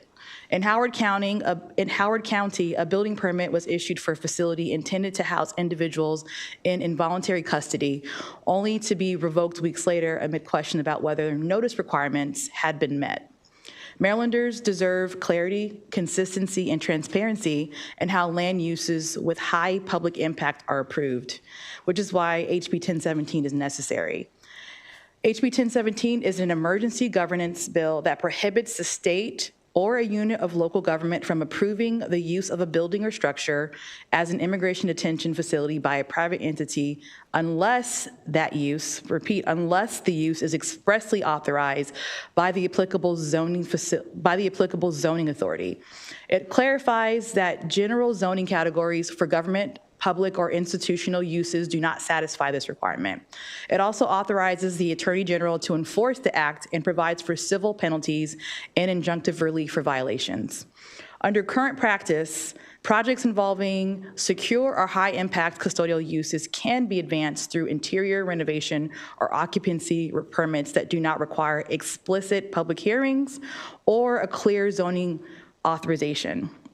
So as recently reported, Howard County issued a permit in August 2025 for renovation work described as improvement of tenant spaces, detention facility, detainee processing, and secured waiting area before residents, elected officials, and the public were fully aware of the proposal. And so county leaders subsequently revoked that permit in early February 2026 because it violated public notice and hearing requirements under state law. So HB 1017, what it would do is close this loophole by adding a substantive land use requirement, which means a private entity may not operate or occupy a building as a detention facility without a use and occupancy authorization or change in use approval consistent with express zoning authority. The bill also defines an immigration detention facility functionally so that a project is treated as such, regardless of how the application describes the use, if individuals are intended to be held involuntarily, or if the design includes secure confinement features like perimeter security, controlled access, or locked holding areas. This bill protects community voice by elevating the approval threshold for uses with significant safety, infrastructure, and public service implications, ensuring that important decisions about land use are made transparently and in full view of impacted residents and governing bodies. It also provides a path for civil enforcement and injunctive relief to prevent unauthorized detention uses that could evade proper zoning review. HB 1017 does not regulate federal immigration enforcement policy or force a particular outcome for federal agencies. Rather, it protects the integrity of Maryland's zoning framework and ensures that private custodial facilities cannot be hidden in broad or ambiguous zoning categories without explicit authorization in public process. For these reasons, I respectfully urge a favorable report on HB 1017. Are there questions for the bill sponsor? Seeing none, thank you, Delegate Wells, for your testimony. Thank you very much. We have a favorable panel. We only have 4 seats, so you can figure out who's going to come up. I think, well, the county executive ball, Let's get the county executive Yes. up first, and then we'll hear from him, as well as Brian Schepter, Eric Lopez, Alice Barrett, and Maria Ramirez. Any of you who are here can come up and take the available seats. Dr. Ball, welcome. Please begin your testimony. Well, thank you so much. Good afternoon, Madam Chair, Mr. Vice Chair, and esteemed members of this committee. I'm Howard County Executive Calvin Ball. In the interest of time, if it pleases the committee, I'd like to testify on HB 1017 and HB 1018 since they are related topics, if that's okay. That's fine. We'll take you off the clock. Thank you. I'll still be respectful of your time. I strongly believe that decisions with profound impacts on land use, public safety, and community well-being must involve meaningful oversight. House Bill 1017 reinforces this principle by ensuring that use of buildings or structures as private immigration facilities cannot be approved without proper zoning review, accountability, and transparency. An amendment to make clear that this bill also applies to a detention facility operated on private property would also strengthen this bill. Now, zoning exists to protect our communities. It reflects years of public engagement, feedback, planning, and careful consideration of how land use affects the community at large. Allowing a private entity to operate an immigration detention facility without clear and appropriate zoning authority undermines these processes and erodes public trust. Moreover, private detention facilities raise serious concerns that go beyond traditional land uses. Last week, as Madam Chair alluded to, I signed emergency legislation, Council Bill 16, which prohibits the permitting of detention facilities on private property in Howard County. Within the span of a week, this emergency legislation was introduced, a public hearing was held, and our county council unanimously approved this bill. Hundreds of passionate residents showed up during the public hearing to voice their support of this bill and to speak out against a private immigration detention center being erected in Howard County. Today, I respectfully urge the committee to support HB 1017. This bill protects local authority, promotes responsible land use, and ensures that decisions of this magnitude are made with the full participation of the communities most affected. As leaders, it is our responsibility to make land use decisions that are not only right for our community, but uphold human dignity. Together, we must stand united, not just in words, but in action, to protect our community, uphold the law, and defend the dignity of every person who calls our great state of Maryland home. And this is why I too believe that HB 1018 is critical and imperative to preserve and uphold these core values that require the Secretary of Public Safety and Correctional Services to adopt mandatory regulations that ensure consistent standards of care for civil detainees in immigration detention facilities.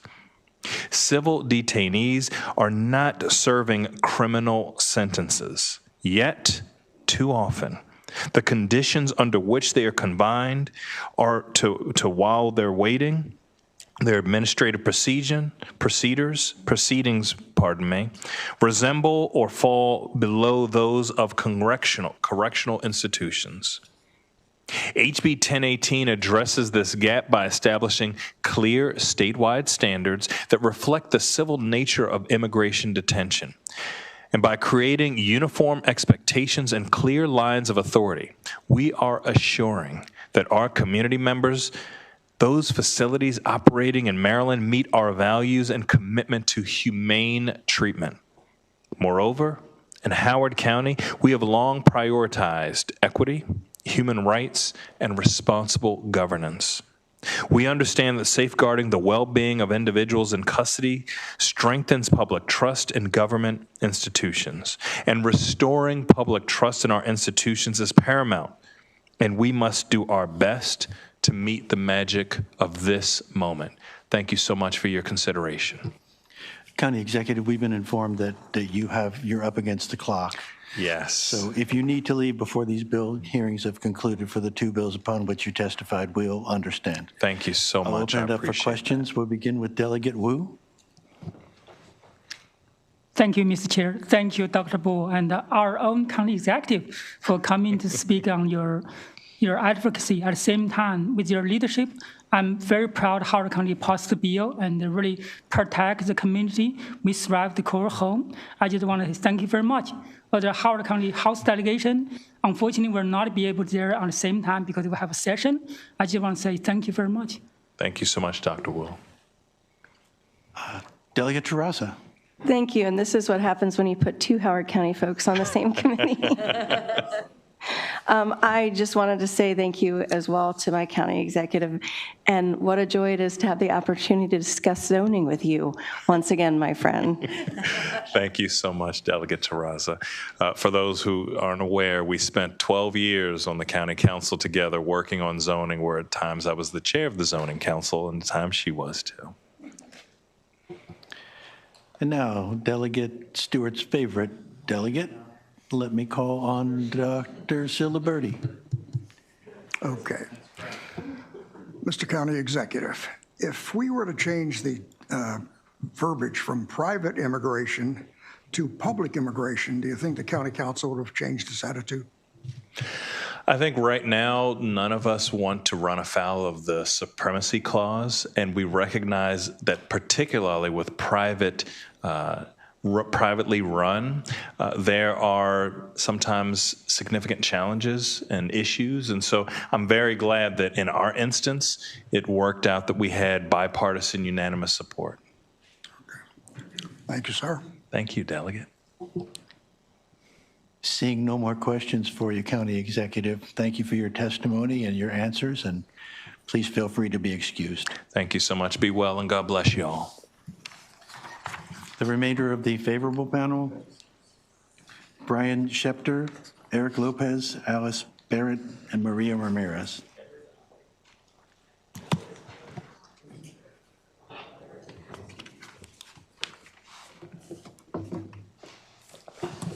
A reminder, witnesses have 2 minutes. Please begin, whoever's ready. Good afternoon, Edith Henson testifying in lieu of Eric Lopez. Honorable Chair Wells, Vice Chair Kerr, and members of the committee. My name is Edith Henson, and I'm a co-director of the Detained Adult Program at Amica Center for Immigrant Rights. The Amica Center today offer favorable testimony in support of House Bill 1017.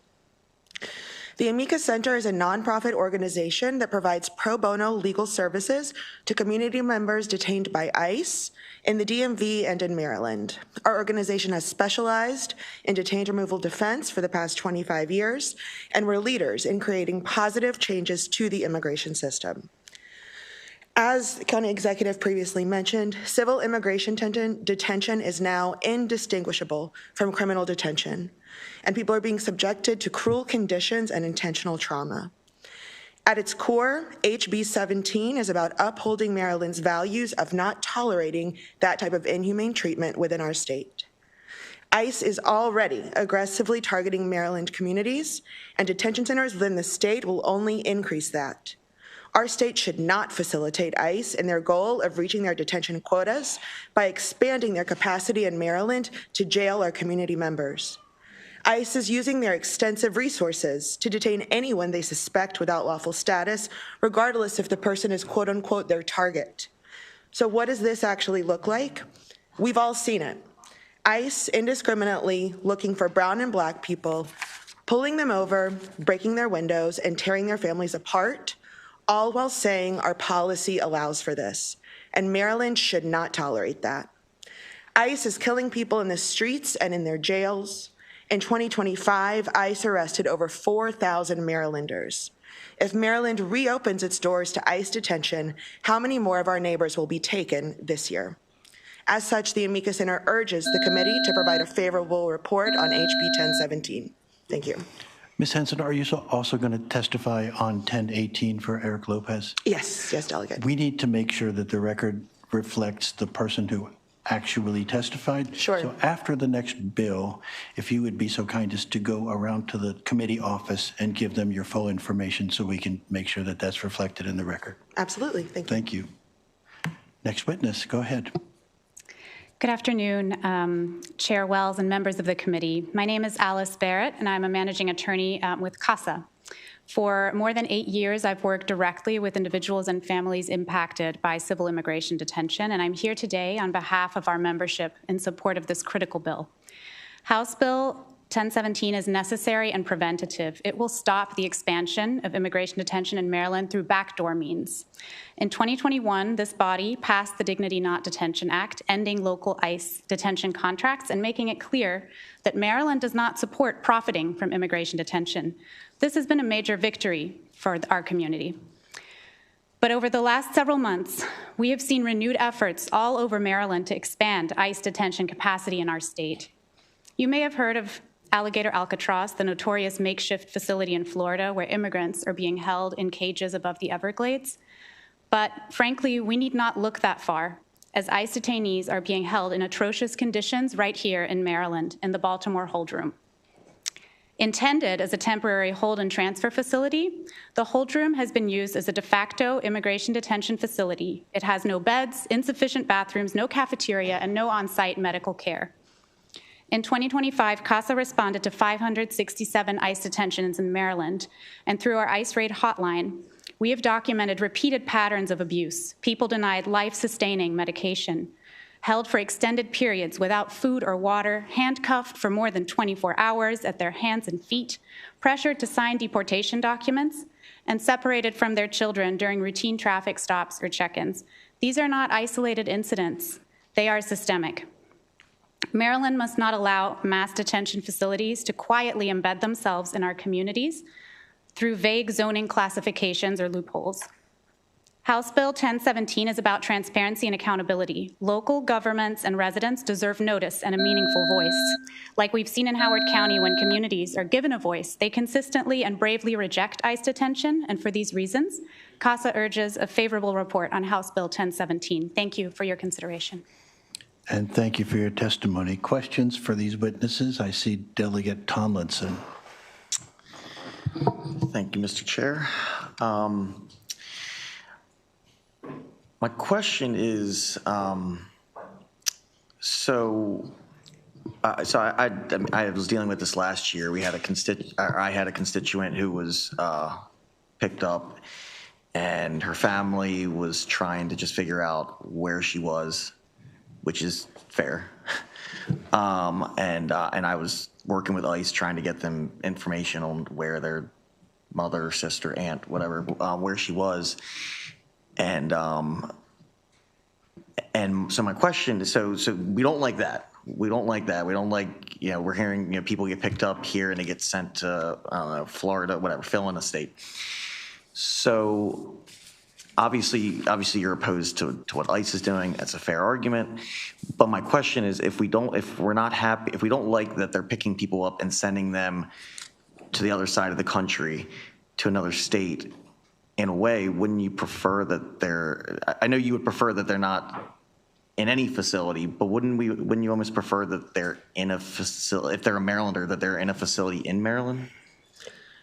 I think there are two main key points here. I think number one, what we're talking about here are key Maryland values of not supporting the escalation of the ICE deportation system, and allowing the ICE deportation system to ramp up within our state will not mean that it's ramping down in other states. It will mean that we are actively supporting and being complicit in the goal that they are trying to reach under this administration. That is the number one most important thing. The number two is the situation that you just described will not be resolved by having detention in Maryland. They are still going to ship people anywhere they want to.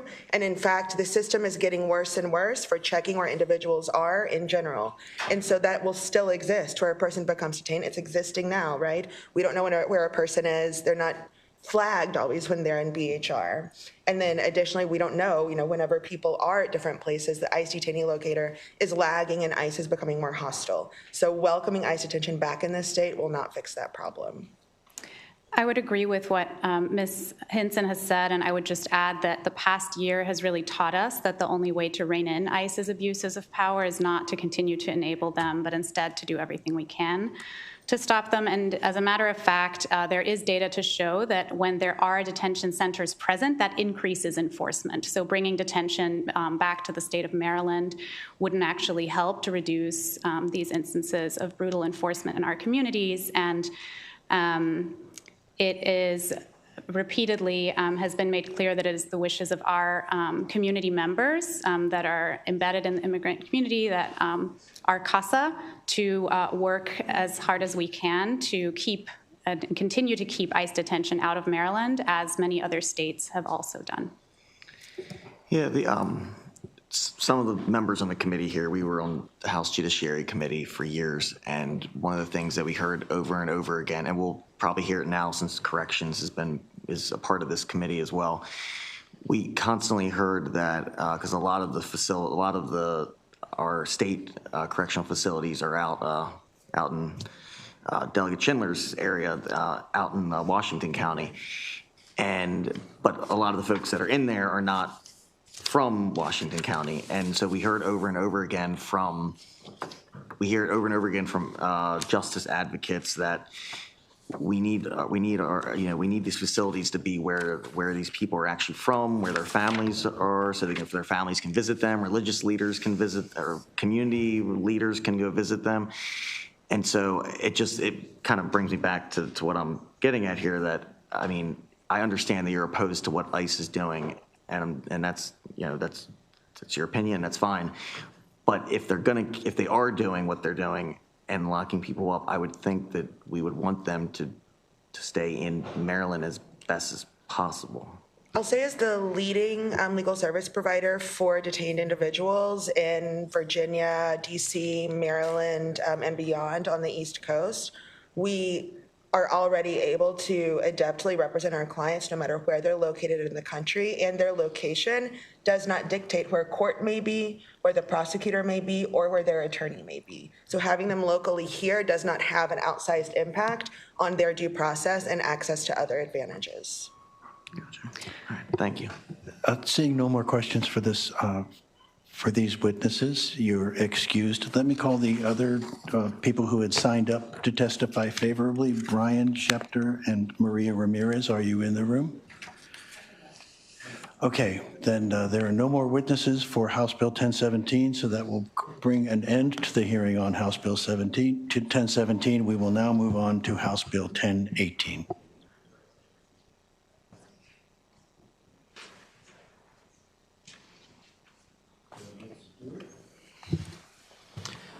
Delegate Stewart, welcome. Thank you very much. I appreciate it. Thank you, Mr. Chair, members of the greatest committee in the history of the world.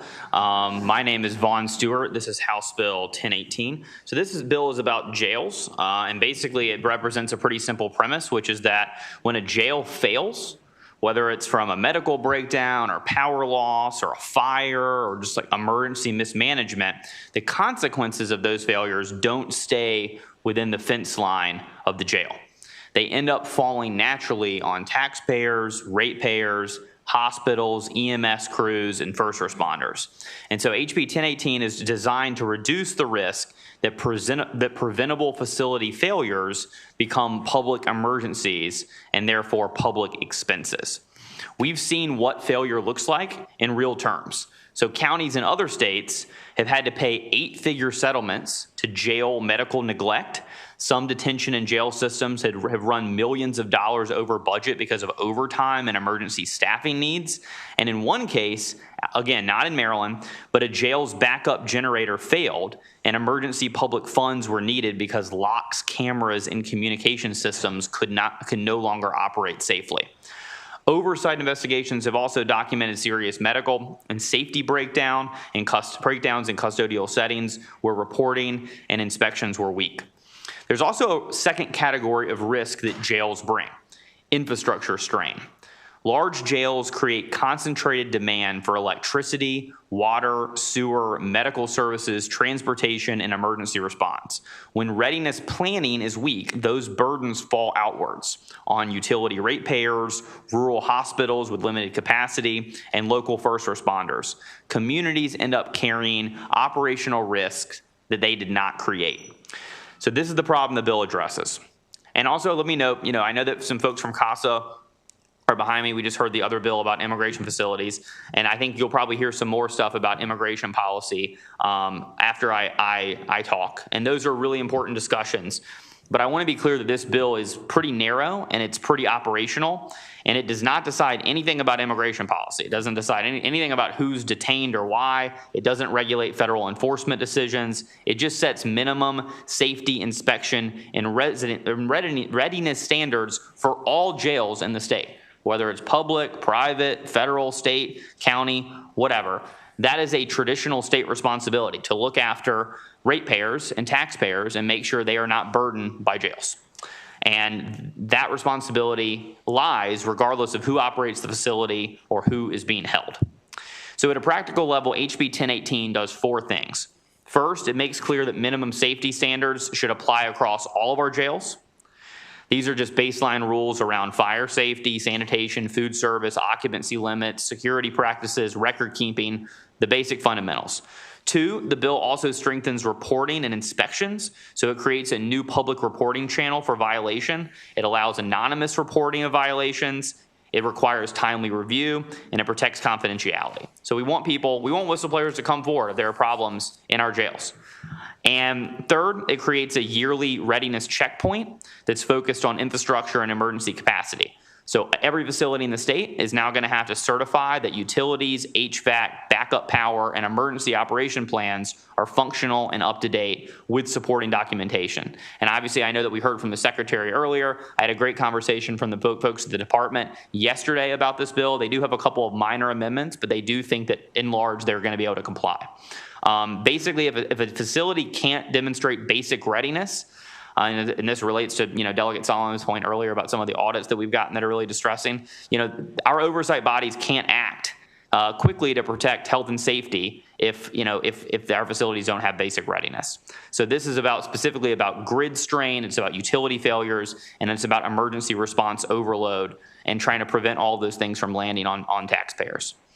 So regardless of where you stand on detention policy or what our jails look like or how many people should be in prison for this or that, I think we should all agree that if a jail is operating in Maryland, it should meet basic safety, readiness, and inspection standards so that failures don't become public emergencies borne by ratepayers, hospitals, and first responders. So that's what 1018 is about, and for those reasons, I ask for a favorable report.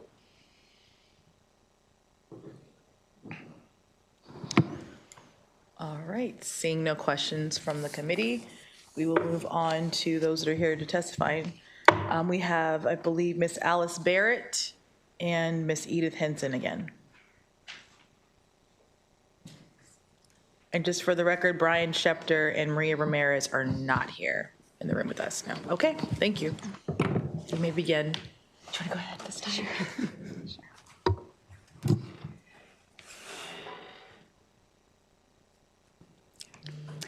Good afternoon again, Chair Wells and members of the committee. My name is Alice Barrett. Once again, I'm managing attorney at CASA, and I've had years of experience working directly with individuals and families impacted by civil immigration detention. And CASA does support this bill. House Bill 1018 does something very straightforward and necessary. It extends and enhances minimum mandatory standards for the custody, care, and conditions of incarcerated individuals to those subjected to civil detention, including ICE detention. By law, immigration detention is considered civil and supposedly non-punitive. In practice, it is jail by another name, without criminal charges or convictions, and without the constitutional protections afforded in criminal proceedings. Once again, although Maryland passed the Dignity Not Detention Act in 2021, ICE detention is back in practice, including in the Baltimore Hold Room as a de facto detention site where individuals have been confined to prolonged periods in facilities with no beds, inadequate bathrooms, no cafeteria, and no on-site medical care. As we've shared in detail in our written testimony, we unfortunately have countless examples from our membership, both directly and through our ICE raid response hotline, documenting repeated patterns of constitutional principles being violated. House Bill 1018 ensures that if detention occurs in Maryland, it must meet clear safety, health, and oversight standards. It empowers the Attorney General to take action against private operators and allows the Maryland Commission on Correctional Standards to close facilities that endanger life or health. This bill does not rewrite federal immigration law. It simply ensures that no one confined in Maryland is subjected to unsafe, unregulated conditions. Maryland has already taken a stand against profiting from immigration detention, and House Bill 1018 ensures that if it occurs, it does not happen in the shadows. So CASA urges a favorable report. Thank you. Good afternoon, Honorable Chair Wells, Vice Chair Kerr, and the committee. For the record, my name is Edith Henson. I'm a program director with Amica Center for Immigrant Rights. We specialize in providing legal services to detained immigrants in Maryland and the DMV. First of all, I want to appreciate Delegate Stewart's kind of remarks about what this bill is looking at, and I think that it's important for us to remember that detention not only affects the person inside, but our entire community. And as a legal service provider in the DMV that works with detention centers, for example, in Virginia, I can speak personally to some of the emergencies and some of the issues that have arisen, such as loss of electricity, loss of air conditioning during very high periods of heat, loss of heat during the winter, and other conditions that fall on the backbone of the local taxpayers. And that is an important, very important part to remember. I want to speak a little bit about the conditions inside the detention center, as my colleague Ms. Barrett just was speaking about. You're likely familiar with the video taken of the BHR just a few weeks ago that was published in news reports. It corroborates what we've been hearing from our impacted community members for the last year. 20 to 50 people held in a single room for extended periods, forced to sleep on concrete floors, and to endure the unimaginable indignation of sharing one single public toilet. Those conditions are not unique to the Baltimore Hold Room facility. HB 1018 takes a critical step at holding facilities that detain immigrants accountable to detention standards under the authority of the Secretary of Public Safety and Correctional Services. This is crucial because ICE has demonstrated their complete lack of commitment to holding themselves accountable. We do have one proposed amendment for your consideration. Please see the bottom of page 3, subsection C1, Roman numeral 2. If an immigration detention center is closed, the language of the bill as written requires all immigration detainees to be transferred to suitable places of detention. We propose amending this section to allow not only for their transfer, but to also explicitly allow for their release. The Amica Center urgently urges the committee to provide a favorable report on HB 1018 and to consider an amendment that would allow for folks' release upon a closing or a finding of improper standards. Thank you. Thank you very much. Seeing no questions from the committee, thank you for your testimony. This concludes the testimony for HB 1018. Excuse me, this concludes the bill hearing for 1018. We will move on next to HB 600, St. Mary's County Delegation. Delegate Morgan.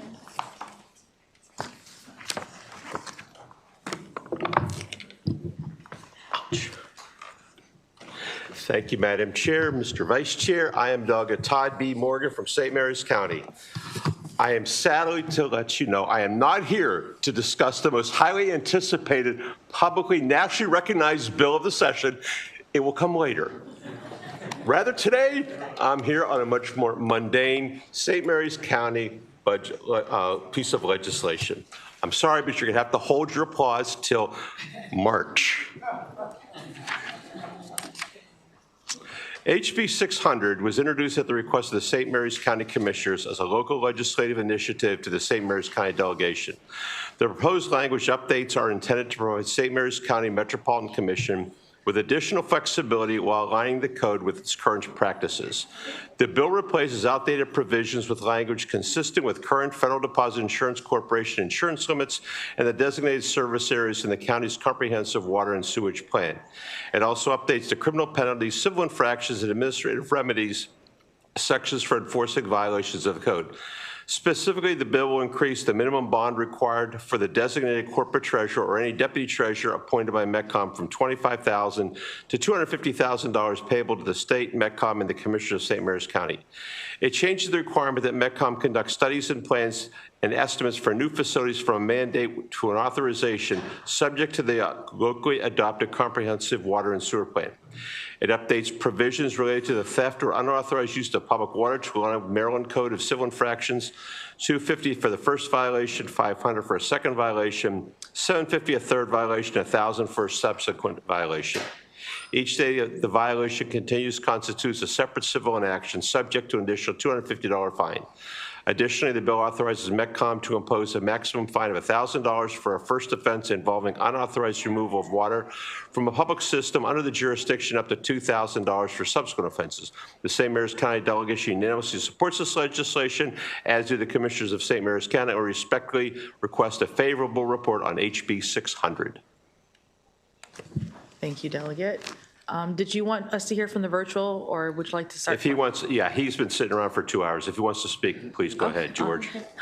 With that enthusiasm for you, sir, Mr. Erickson, you have 2 minutes. Can you hear me? Yes, we can. Good afternoon. Oh, great. Thank you, Delegate Morgan. Good afternoon, Chair Wells and committee members.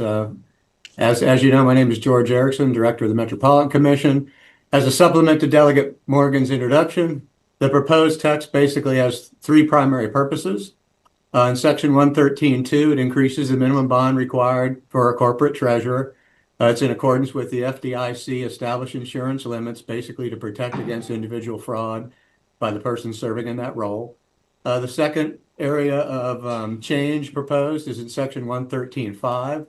As Delegate Morgan pointed out, this would give the Commission some additional flexibility to propose extensions to public service of water and sewer outside the county's adopted water and sewer service areas, as are designated by the county commissioners. This would help METCOM address county problems such as failing private well and septic systems. And then finally, Section 113.21, there's a series of changes with respect to enforcement. Basically, we're trying to mirror the Maryland Code Public Utilities article and also the $1,000 provision that's already in Section 113.21. But as Delegate Morgan points out, we want to do this in a tiered fashion. We think $1,000 is a little bit onerous in some cases, so you'll note that it's a tiered structure that starts at around $250 and then graduates up. We think that'll help us address multiple violations by same offenders, but do it in a much gradual way. That's it in a nutshell. I can answer any questions that you might have that are more specific, and I'll be happy to do so. And that concludes my 2 minutes of testimony. And unless you have any questions, we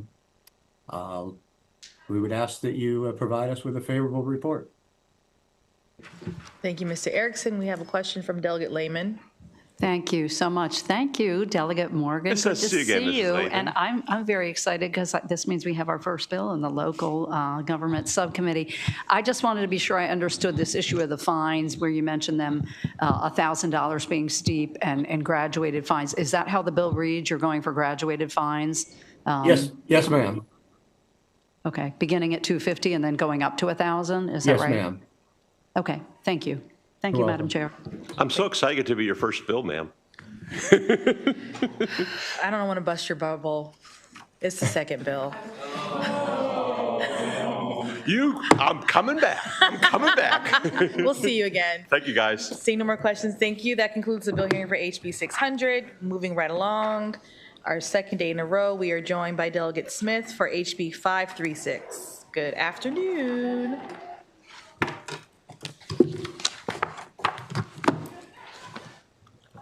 Good afternoon, Madam Chair, Mr. Chair, distinguished and again pioneering members of GLE. For the record, I am Delegate Stephanie Smith, here to present House Bill 536, entitled Employment Discrimination reasonable accommodations, disabilities due to childbirth, menopause, and related medical conditions. House Bill 536 addresses a gap in Maryland's employment law by aligning workplace protections with the medical realities of certain temporary health conditions. Maryland acknowledges that pregnancy and postpartum recovery require reasonable workplace accommodations. House Bill 536 builds upon those already existing frameworks by making clear that temporary disabilities caused or contributed to by childbirth, vasomotor symptoms associated with menopause or related medical conditions are entitled to the same employment protections already afforded to pregnancy and postpartum recovery. This bill does not create new benefits or impose new mandates on employers. Instead, it ensures that these conditions are treated as temporary disabilities under existing health benefits, temporary disability insurance, and sick leave plans available in connection with employment. In doing so, it prevents discrimination that occurs simply because these medical conditions have historically gone unrecognized in workplace policy. In summary, House Bill 536 brings Maryland's employment law into alignment with medical reality and existing workplace standards by clarifying that temporary disabilities related to childbirth, menopause, and related medical conditions are entitled to the same protections long afforded to pregnancy and postpartum recovery. This bill promotes fairness, consistency, and workplace stability. It ensures that workers are supported through temporary health-related limitations rather than penalized for them while giving employers clear workplace guidance. House Bill 536 is a common sense approach to employment protections and strengthens Maryland's workforce. I also want to highlight that approximately 12.3% of Marylanders, or otherwise 390,000 plus Maryland women, are between the ages of approximately 45 and 54, which the Maryland Healthcare Commission highlights as the dominant time frame for the experience of menopause, perimenopause, and related symptoms.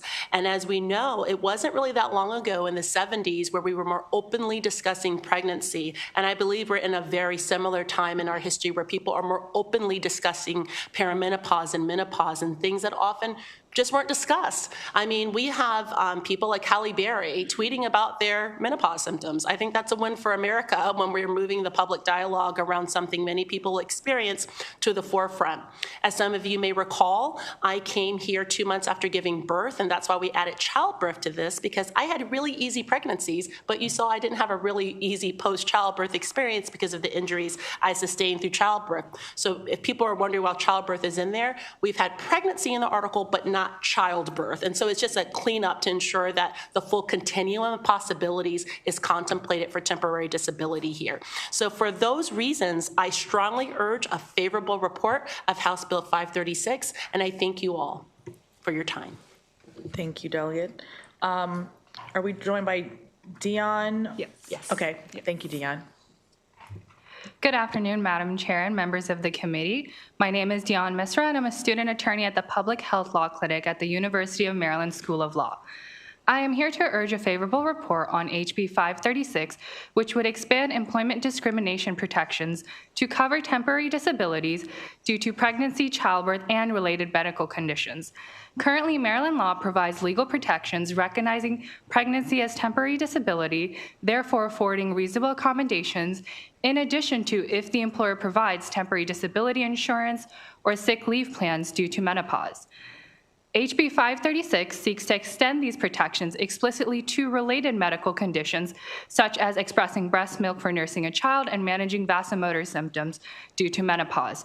The Maryland General Assembly in 2013 passed a bill recognizing pregnancy as a temporary disability, requiring employers to provide reasonable accommodations even before the Federal Pregnant Workers Fairness Act was passed by U.S. Congress in 2023.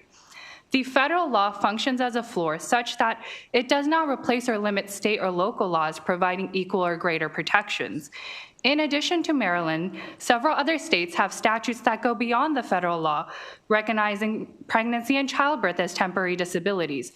Rhode Island in 2025 became the first state to manage workplace accommodations specifically for menopausal symptoms related to medical conditions.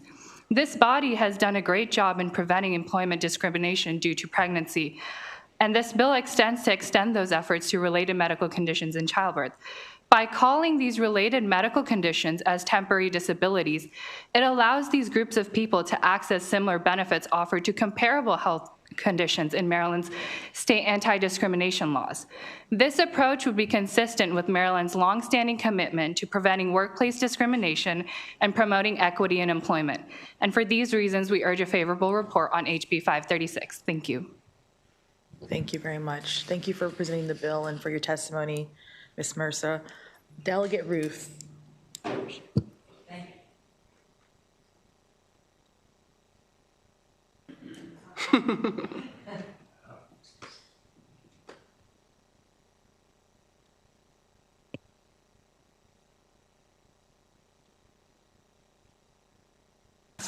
There we go. Thank you, Madam Chair.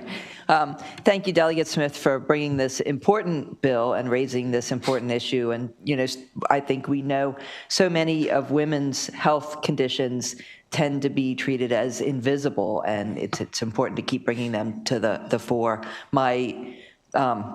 I do have a question, Madam Chair. my mom had fibromyalgia, and when she was young, she was told it was just housewife syndrome, and she just had to suffer with it. Anyway, so you had, I don't know if you had a chance to see the Carroll County Chamber of Commerce testimony, the only unfavorable testimony, and they talk about the difficulty of multi-employer workplaces providing accommodations for menopause symptoms like hot flashes. And I wondered if you wanted to address that. Yeah, as I noted in my testimony, this is really, we already have an existing framework to support people that are experiencing temporary disability. So this is not the first temporary disability article, it's just expanding people's understanding of how you support people that have those needs.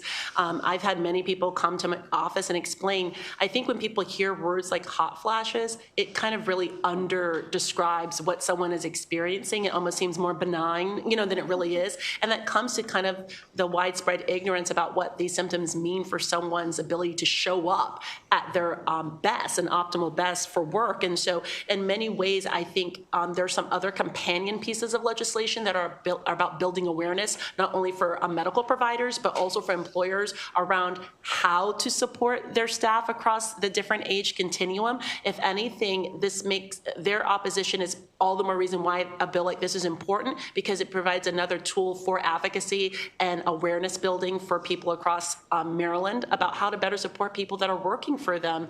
I know something else I think I should lift up is that even the experience of these symptoms can vary across populations. And for example, Black women have been observed through data to have sometimes more intense symptoms of menopause. And so I think there's a lot of work to do, and that's why several of us have put out bills around the continuum of issues around menopause, because people honestly don't understand it. I'll just be candid. I don't think my husband will be offended, but when I told him, I said, I think that I could be experiencing perimenopause. He's like, well, what are you talking about? What is that? He immediately started Googling it. And there's no reason for him to necessarily know what that is, because it's not gonna be on his life arc agenda as something that he will directly experience.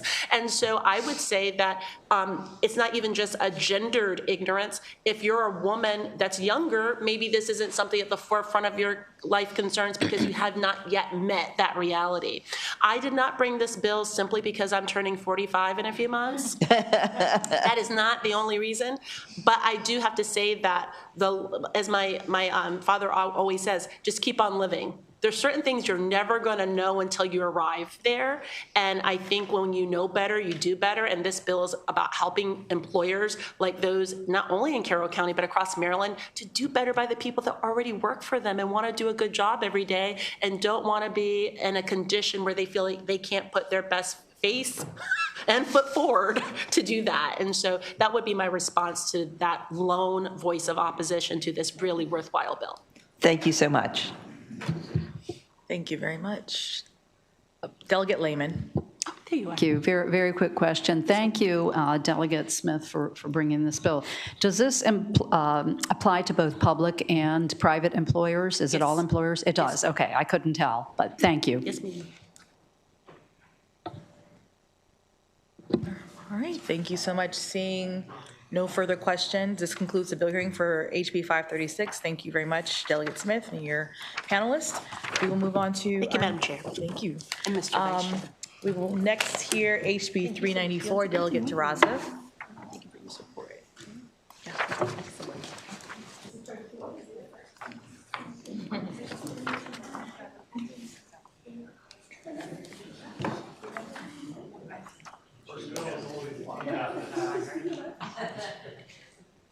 Delegate, do you still have anyone, there's an individual listed, Shalimar Douglas, I don't know if they were part of your panel or not, but they're. No, I don't have a panel. Okay. I'm happy to see people supporting my bill. Perfect, okay, all right.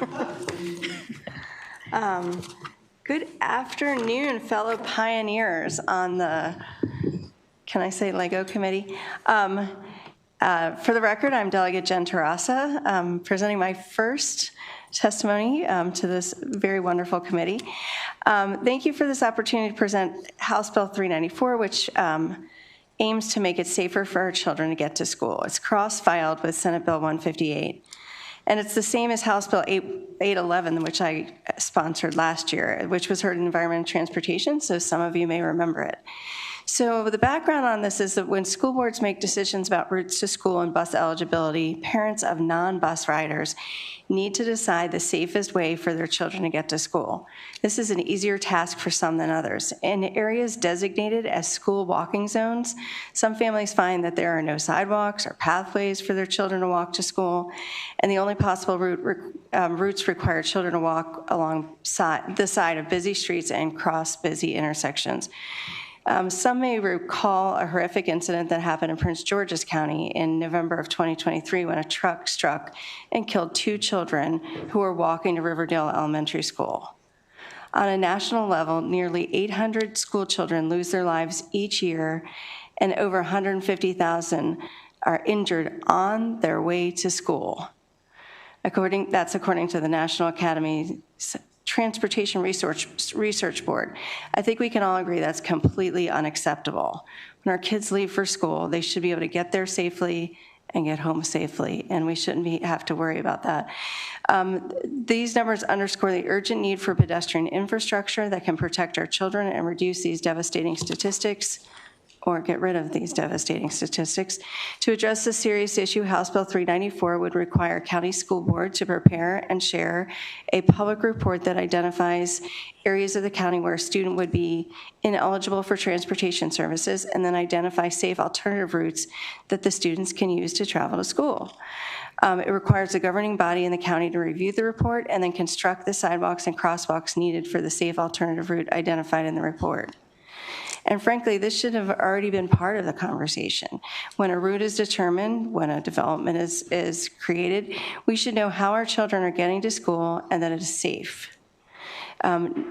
So note these distances can actually be pretty considerable.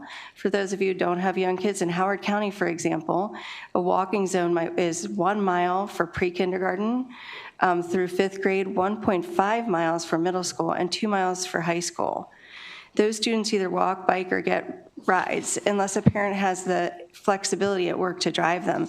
So there's an equity issue here as well. Safe, accessible routes also encourage active lifestyles, improve physical health, and lessen environmental impacts by reducing reliance on cars. So let's make sure our kids can get to school safely and get home safely. And I respectfully urge a favorable report on House Bill 394. Thank you very much, Delegate Terraza. Thank you for the bill.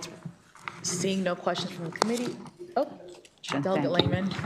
Delegate Terraza, I'm sorry about that, Madam Chair. I'm curious how you came up with the idea for this bill, and it's local, okay? It's just Howard County, is that correct? No, this is not a Howard County bill. Oh, it is statewide. No, this is a cross-file of a bill that was filed in the Senate, and the senator who has it, Senator Ellis, has had it for multiple years in a row, and I think it followed the death of the children in 2023 that I mentioned in Prince George's County. Okay, so is it safe to say these standards across the state are they completely lacking or just inconsistent? I don't think I don't know what those standards are across the state, but I know that they're an afterthought. So what happens is, and I know there's lots of unsafe routes in Howard County. Stop talking. Somebody's giving me the cut segment. There are lots of people, lots of neighborhoods in my communities where the walk is unsafe. And so only if people have the resources to drive their kids to school, they have the flexibility at work, are they able to get them there? Delegate Schmidt. Thank you, Delegate, for bringing the bill. Thank you, Chair. Thank you for bringing the bill, Delegate. I see the fiscal note is significant for some counties, especially the county that I reside in, $670,000. How do we address that? How do we address that? Well, I will tell you that I have another bill coming up in the next few weeks that actually makes us talk about it and think about it when a development is being approved. And so because the retrofitting of it is significantly expensive, we still need to get our kids to school safely. And that's my answer to that. I agree. Yeah, well, one death is too many. When you say 800, is that what you brought up? It's some crazy number. I was shocked by that number. That's an alarming number. And 150,000 injured on their way to school. Wow. Yeah, I'll tell you, in my neighborhood growing up was, the school buses have the gate on the front now it was a kid in my neighborhood, this is going 30 years ago, that was run over by a school bus. And that's why we have that technology today. Yep. I'm so sorry to hear that. That's terrible. But thank you for bringing the bill. Thank you. Am I good? That's a lot of money. I call on myself. Oh, okay.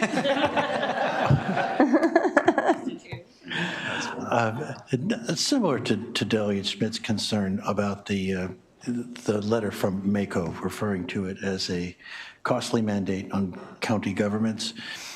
And you say you have another bill coming forward that will clarify that? No. The other bill that I have would make those discussions happen when the development occurs, rather than later on when it's so expensive to retrofit. Because as a former local elected official, I can tell you it is quite expensive to retrofit. And I understand that. We still also have to figure out a safe way to get our kids to school. Okay, thank you. Thanks. We'll look forward to your next bill. Any further questions for the sponsor? Sorry. Oh, Delegate Ruth, go ahead. No, I have one quick question.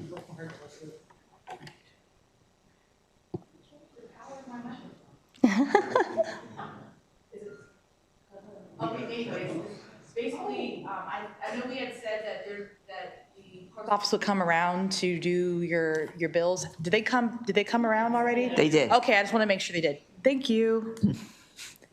Yeah. I was called on, right? Okay. Delegate Ruth. Thank you so much, Mr. Chair. I got confused there.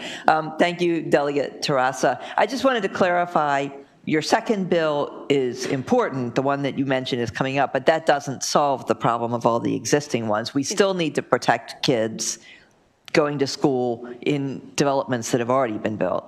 Thank you for clarifying that, Delegate Ruth. It makes the other one more important so we don't have to do those retrofits, but it means that we still need to get the kids to school safely, so we still need this bill. Thank you.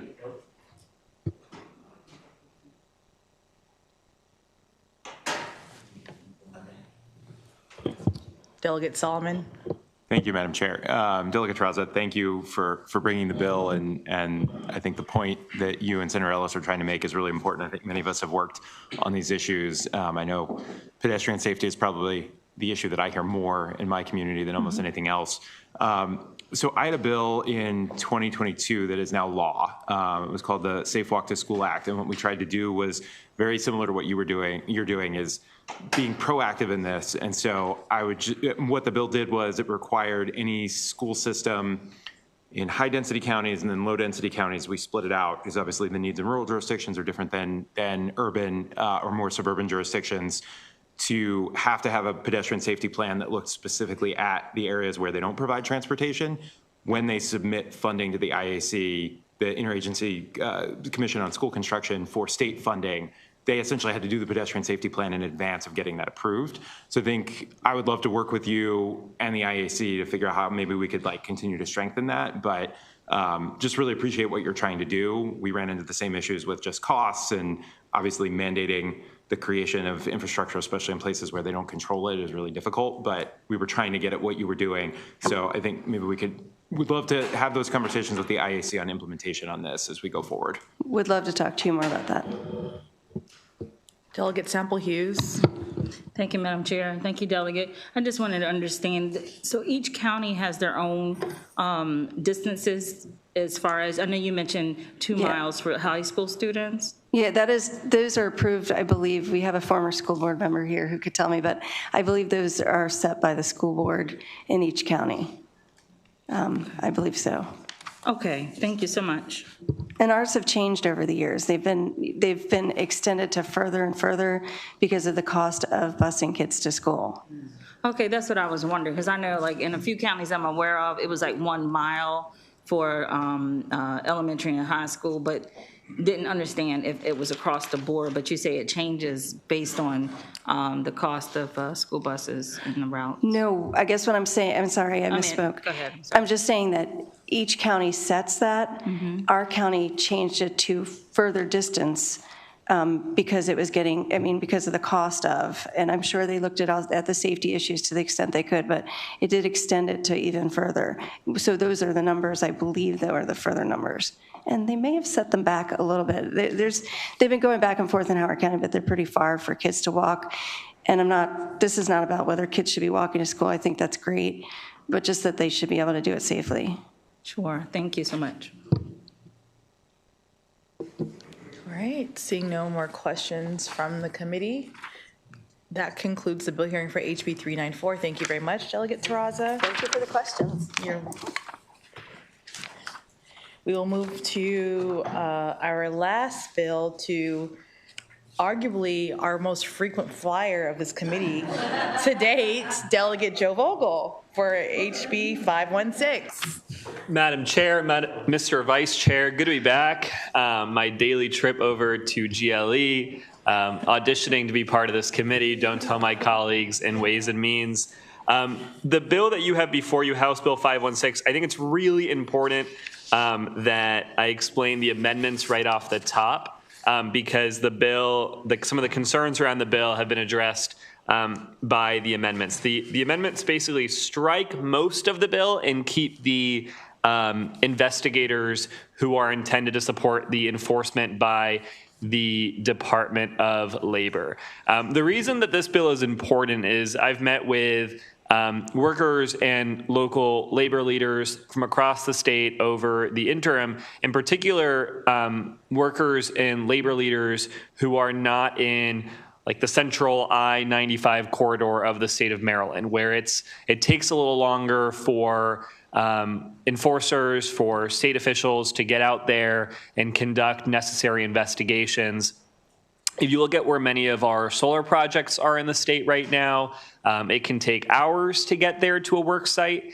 And given the limited capacity that the Department of Labor has on enforcement, whether that's for prevailing wage or for licensure, or for a number of other areas in which they enforce labor protections, they often can't get there in time to actually conduct the necessary investigations and actually carry out enforcement. I know you all had a very thorough discussion today on the Department of Labor's bill and the Attorney General's bill to address these issues.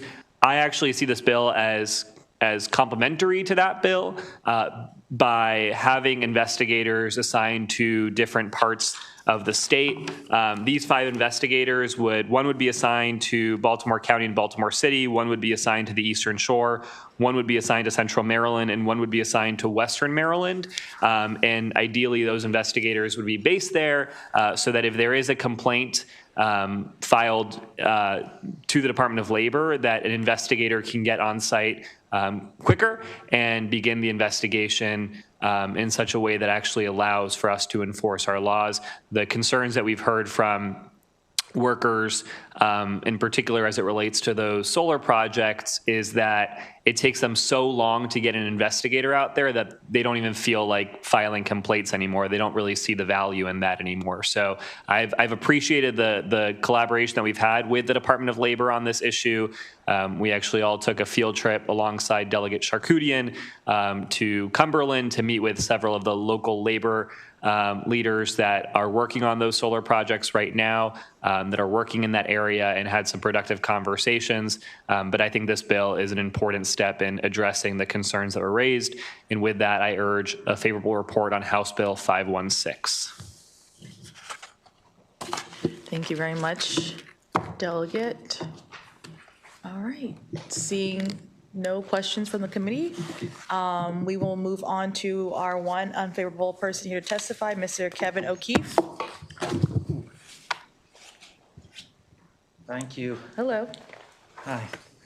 Good to see you again. Thank you. Yes, glad to be back. Thank you, Chair Wells and members of the committee. My name is Kevin O'Keefe, here on behalf of Independent Electrical Contractors Chesapeake. And I'm testifying not aware of the amendments. And what my opposition is just based on creating another regulatory scheme for contractors.